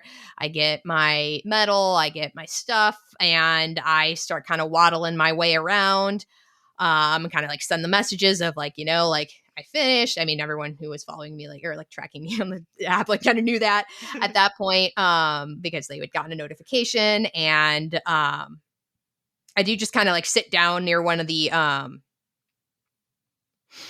or like kind of where they had like the photo ops and stuff. And kind of just like sit there for a minute, and I'm like, I make an old man noise getting up. And I just kind of am sitting there, and like just the kind of wave of emotions of like, you just finished the Chicago Marathon. You just finished the Chicago Marathon. Um, it was awesome. It was amazing. Like all things considered, even though like it wasn't like the day I would have wanted or like picked for myself, like it was it was still awesome. It was still amazing. Like I don't want to sit and like go in the what could have beens, like because A, we're already planning the redemption tour. B, like I don't know. I think that it's just worth like marveling in like this might not have been my fastest marathon to date, but I'm probably the proudest of it because I took a crappy by the way, I didn't become a biohazard. Let me just like just we kept everything. Let me just be very clear in that we kept everything in like where it needed to stay. Like yeah, out of both ends. Okay. Um Took a crappy situation and I made the most of it, right? Like I gritted through it. I did what I needed to do. I got the job done.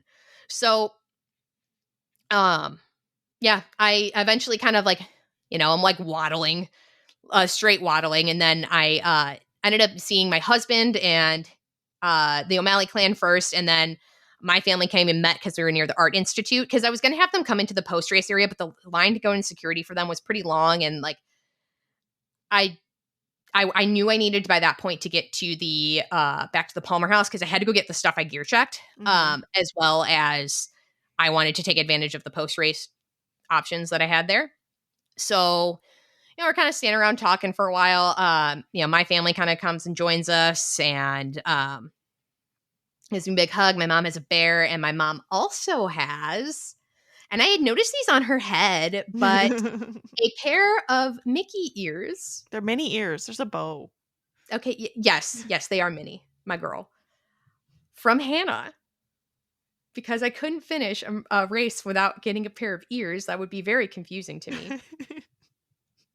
So Hannah had these sent because my mom had so she couldn't forget them. She had them on her head, which is Yeah, very smart. And that she is called me on the phone on the way there when they were in the car, and she was telling me, she's like, "I just wanted to check with you. Is it okay if I wear them? Because I think if I keep them on my head, I can't possibly drop them and lose them." And I was like, "Absolutely." that is a mood though, because that is exactly how I would handle that. That is exact because I noticed them on her head. I'm like, oh, those are cute ears, but I didn't look super as I was running past her. Looked like super duper closely. I was like, oh, those are cute. But it was great. We ended up going to the American Cancer Society, like the post race area back at the Palmer House. Originally, I had tickets for my mom and my husband, and then I didn't get there until like 3:30 or Mhm. so.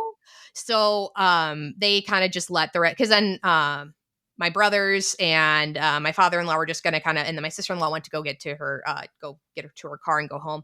They were just going to kind of hang out at the bar and like, well, might as well just they let them in.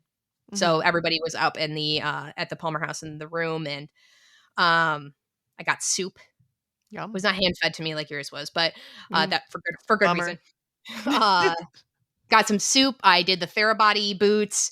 I could have signed up for like a stretch session. Went to get my gear check and stuff, but it was nice to just kind of hang around. Different villains, kind of hearing how their races went, just chatting with our families and stuff, and then also like mentally preparing that I had to go then walk back to my hotel. This was about when I was, well, actually, I think it was earlier than this that I was like, Hannah, when we do this together, we're going to just stay at the Palmer House. Uh, we're gonna make this real easy for us. But it was kind of one of those. I still got to go walk up and go back to Mhm. our hotel. Luckily, Natalie and I have similar dining, sleeping, all that routines, so we know we can share a room and not murder each other. That is true. Uh, yes, that is true. So we eventually, I had to like put because we were inside. I had to like put my mylar back on because I was starting to get really cold. Mhm. It happens fast. It does, especially like the sweat was cooling when that's so gross, but like my Yep. sweat was cooling. I will say, kind of back to the post race area for a second because they do give you a Goose Island beer, and then I never redeemed my Michelob because they give you a beer ticket as well on your bib. Mhm. But the Goose Island, like I was like, like this might be not smart considering how much tummy trouble I had. Like, because once I stopped drinking the Gatorade Endurance, I pretty much felt fine. Exactly. That stuff is So, cursed. Don't drink it unless you've trained very hard on it. oh, don't worry, guys, exposure therapy has started. I've been drinking it all week. I'm very serious. No, I have been drinking because I do like I've thought about it, like either avoid it or like playing your own electrolytes. I'm like, yes, but like I don't want to be in a situation where like if I run it this again and it's like pretty warm again, Mhm. that I am like, oh, I'm gonna like completely because then that's like I feel like it's setting my I feel like being able to at least tolerate it and maybe take less of it and Mhm. like a little less of it, but being able to tolerate it will probably be a better move. Like, yes, I would love to run it when it's like 43 degrees and overcast for the Chicago Marathon. Like that would be what my preference would be, but I also can't control the weather, so I want to be able to do it, to Mhm. deal with it. But anyway, I did that. My Goose Island, it tasted really, really good. Like nothing hits just like a post marathon beer. And also, like to specify, I don't really drink that much like anymore. It's just that you guys hear a little bit more about it because like when I do drink, it's at like a special occasion. So like, I really don't all that much. But let me tell you, a post race beer is beautiful. But anyway, we then decide to start making our way back up to River North, where I'm staying. I stayed at the DoubleTree and the Mag Mile. Um, and as we're walking along the Chicago River, or like doing the river walk, kind of crossing over to go north, I run into my freshman roommate from college Oh my gosh. and her mom. Because they had come in to spectate, and I think her boyfriend, because her boyfriend ran Mhm. Chicago, And I just hear it, "Oh, Natalie." I was like, "Marcella?" And like I was so funny because we had talked about like maybe seeing each other, but not like made any kind of plans. But we had talked about maybe seeing each other, and like I was like, "Oh." But yeah, it was like great. They're like, "Oh, how'd your race go?" And like it's like, it went pretty well, though, especially the first half, and then kind of things went a little sideways, GI stuff. And my freshman roommate's mom is an Ironman, a multi-time Ironman. So, and she's run Chicago multiple times too. Like Susie gets it. Like she's like, Mhm. "Oh, that's the worst." She's one of the nicest people on earth. Very, very, very kind person. Like it was so funny to see him though. But like at all the places we're just walking across the bridge and we see that we run into him. So funny, right? Mhm.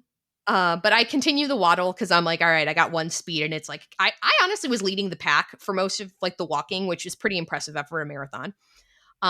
Did make a critical error of I didn't put my UFUs in my gear check bag or like different shoes because I just was like, I think I was thinking too much of the Run Disney of like, oh yeah, I'm then like fine like to do like, well, then you go sit on a bus, ding dong. Mhm. But yeah, there are certain like kind of like rookie-ish mistakes I feel like I made that like whatever. But we get up to the hotel. We kind of depart for the night. We was a little miscom between me and Mr. Natalie, where he kind of I kind of forgot to remind him slash like he didn't think about it till he was already downtown of like, oh, like I should like have my stuff like and so I like stay with her tonight, like in the hotel. Mhm. So I end up because then it was like my older brother was maybe gonna stay and he's or stay downtown or whatever with me. And I'm like, listen, I'm just gonna veg out. And that's what I did really that evening because there were some plans like post race bar plans, but I'm like I hadn't bought like a ticket or RSVP'd for it of like our Yeah. villains group, but like I'm like listen, I just need just like some like me time. I'm gonna sit in the bathtub because then Mr. Natalie was like, why don't you just kind of come out to the burbs and stuff like that? I'm like, I have bathtub here. That is a very important thing because I rotted in the bathtub for like a good like 30 minutes once everybody had departed. But yeah, I kind of just hung out, watched some Sunday night football. I had never seen Breaking Dawn, either of them. What? I'd read the books, but I had never seen, and I stepped in around like the last like 30 minutes of Breaking Dawn part one and then like all of Breaking Dawn part two. So I'm like kind of answering like some like, like I haven't seen Eclipse either. I had only seen Up Through New Moon. I don't know at what point like I kind of stopped seeing the movies. I've seen clips of it, whatever, but I was like dying at like the camp of this film. Like I want to watch it like again because I'm like his I'm invested in the meme culture of We Twilight. oh my gosh. We rewatched the entire Twilight franchise at my sister's bachelorette, minus That's New Moon. amazing. We watched the first one, Eclipse, and both Breaking Dawns, all in one day. That's amazing. That is absolutely amazing.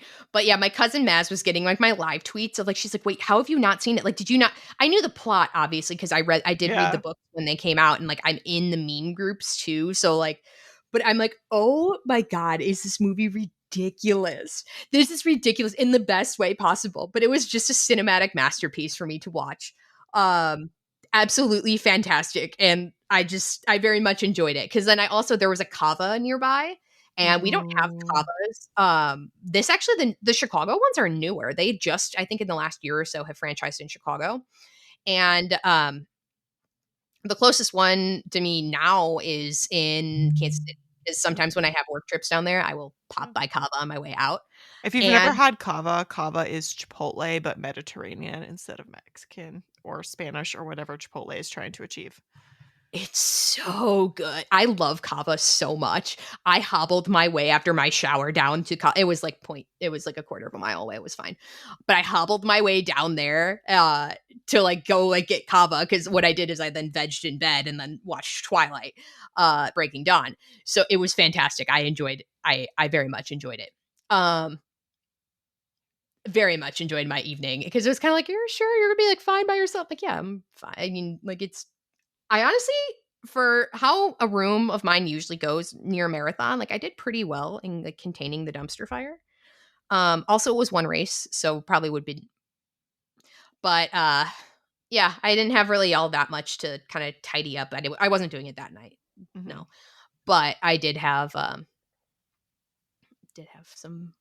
time. So I just vegged out, ate my kava, um, and I couldn't fall asleep that night because I might have. So one of the maybe potential critical errors I had is that I might have taken a little too much caffeine with the whole 20-minute feeling thing.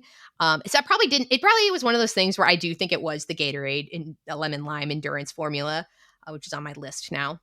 And but I do think that there were also some things that probably didn't help of my of choices that I made. Like I'm sure that couldn't have helped. So woke up the next morning, took my sweet time getting out of the hotel room. In-laws were coming to get me, and yeah, kind of hobbled at best around the hotel room. Cleared up my stuff, and yeah, then we had some time. We had Portillo's once we got to the burbs, so I Yes. had my hot dog of glory. Can you believe I didn't have Portillo's when we went for my sister's wedding? Yes, because how many times I went back for like prep for my wedding, and my boss asked me every single Monday, Natalie, did you have Portillo's this weekend? And I was like, sir, Dang it. no. Because here's the thing, I was going to my wedding dress fittings.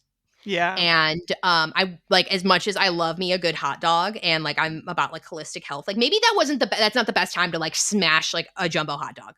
true. True. And you go, fine. So there's been a lot of times where I haven't had Portillo's when I've gone home. I'm just That like waiting. They're opening one in Kennesaw, Georgia, which is not too far from me. And when we left for the wedding, I got the email because I'm on their email list saying that they Mhm. had started the hiring process, which means they will be opening soon. I was so excited. They've been saying they were opening soon for like over a year. But now that I've gotten the notification they're actually hiring people, It's that means real. it's truly happening. Wow, what a dream come true. What a dream come true. But yeah, I enjoyed my hot dog. And then we did end up going to we are I have created a monster out of my spouse in like the whole like he really enjoys like the bougie traveling experience. And Mhm. I also enjoy the bougie traveling experience. And terms of like, yeah, we got enough time to justify day passes to the lounge. So like I really need to just go ahead and like upgrade my card so that like I Mhm. have like, but it's like part of there is logic behind it of like we don't have any lounges in my home airport Mm. yet. I'm hoping. So it's kind of one of those like, oh, if it's going to be kind of a crapshoot on whether or not the lounge or like the airport I'm flying into and out of has a lounge, like, is it that worth it? But also, especially when there's two of us and like, but I also have like a crap load of miles, so Does that's that mean that which lounge did you go to? Admiral's Club. Oh, okay. Yeah, Nice. yeah. So the Admiral's Club. So I fly American and Delta pretty equally at this Mhm. point, because it kind of just depends where I'm going. And Yeah. like usually, I mean, this week I'm flying through Delta or on Delta through Atlanta as I am wont to do for a Disney race weekend because it's pretty much the best combo of flights that I can get. Mhm. I don't mind going through O'Hare though, probably because it just feels like I'm going home, Yeah. right? Like it's just like, oh, I'm used to the flight from Orlando to O'Hare. If I fly American, or didn't love through DFW because that actually ended up adding a good amount of time of like going like straight south and then like south and then east. Anyway, I'm still like the optimal combo I think still is probably through Atlanta. But anywho, we headed on home back Omaha, where the next morning I bravely braved the stairs at work. I was like, this is again exposure therapy. You need to I took the stairs up for work. And I had a coworker, another like finance department, somebody in the finance department who was like, "You took the stairs 2 days after a marathon." I'm like, "I took the stairs." She's like, "You're brave. Oh, you're brave." But yeah, Any big reflections on the race? yes. I'd say probably obviously the question that might I've had like a week to think about it, and of like, okay, when I announced that I was going to do this and like I kind of announced what my time goal was, I remember thinking like, wow, it's really scary to put that out into the world. Like it's really scary. Um in a way of like, now there's like a kind of set thing, like you either make it or you don't. And I'm very much like, it's like, okay, like I remember thinking throughout training, I'm like, you can be happy that you like put that out there. And I'm like, I have no regrets at putting it out there. I have none at all. Because I don't view this as like quote unquote a failure. I finished the race. I ran a really solid marathon despite everything that was going on. And frankly, I like to take things back to the reason I did it for. And that, my story, like American Cancer Society, has been tightly part of my story. My this week was my dad's 11-year anniversary of passing away from pancreatic cancer. This is the first time that all the days of the week have lined up. So like he passed away on a Wednesday, October 15th of 2014. It was on a Wednesday again for the first time. So when I think of something that's hard, I think of going through chemotherapy. I think of going through having to tell your family about that. I think of getting a life-changing diagnosis. Having a little tummy trouble, having a little GI distress on a marathon you were fully trained for, it's hard in its own way, but it pales in comparison to what I've been or what like other people go through. So like I think putting the purpose behind what I did, I raised over $3,000 for the American Cancer Society fundraising for the Chicago Marathon. I am going to be part of history of getting to name a grant for cancer research. Having a little bit of nausea during a marathon pales in comparison. And it's a testament to the resilience that I have built. And everything I went through this summer in training of like not ideal long runs where they didn't feel so good, or it was hot, or it was, not what I wanted it to be. That all pales in comparison to what people who are fighting cancer, living with cancer, caregiving for cancer patients live through every single day. So I can't think of anything that is a better testament to my dad's honor, the way my parents raised me, than gritting through and finishing the job, even in the not in like not the most ideal circumstance for it. So I'd say this is still a dub. Fly the dub. I'm a Sox fan, but fly the W, baby. My mom's gonna be happy. We're Cubs fans. Chicago v the world, except for when they're playing each other. But fly the W. I did I finished the job. I did it. So I think I'm sure if any of my old swim coaches or like other coaches are like listening, probably not. But in a way, it's like, wow, this is big growth from me in terms of like, I like I said before, I wanted to make sure I enjoyed the experience and I didn't focus so much on what that goal that I wanted so bad and I wanted so badly. Right? I trained my butt off for it. And I'm so content with the fact that it didn't happen. It's not like a 5 or 8. It's not like this was my last chance, like because marathons were becoming illegal, right? Like I have time to complete this goal that I want. I have the fit. It's not like the fitness is wasted just because I'm literally running a half this weekend. I'm not running it like that. Yeah. I'm not crazy. Well, okay. That's I know debatable. like that's debatable. Because I definitely like would, but now I'm here for vibes.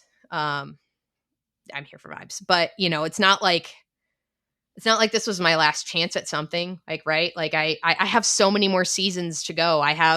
This was my 4th marathon. I have Dopey coming up. We have not made a decision about how we're running that yet, if case you were wondering. But, I think taking things back again to the purpose for which I was running, um, a hell of a lot of grit. I did it. And I'm always going to be proud of that. I'm always going to be proud of the way that, and I it's my proudest one yet. I don't have all that much more to say, except for thank you to everybody. Everybody. I read every message. Every cheer card, everything that I got. I am immensely and totally grateful for that. my family being along the course, the sacrifices that they made, or that, my older brother flew in to see me run. You know, um, I am immensely, immensely grateful for it. It definitely made me feel like I have a village, and I think I do think it helps with that feeling of like, somebody who just sees you, like my or shorty sister Meredith, who saw like I might have told her what my time goal was, but like in kind of ways, like they just see like, oh man, there's my old sorority sister running a marathon. That's awesome. So I think it's helped me put into perspective that like, yes, I might not have hit that time goal, but I came away so much richer from the experience. And like I got a lot of empathy for people who have the tummy troubles on a lot of races because this is really the first time I've had that happen to me.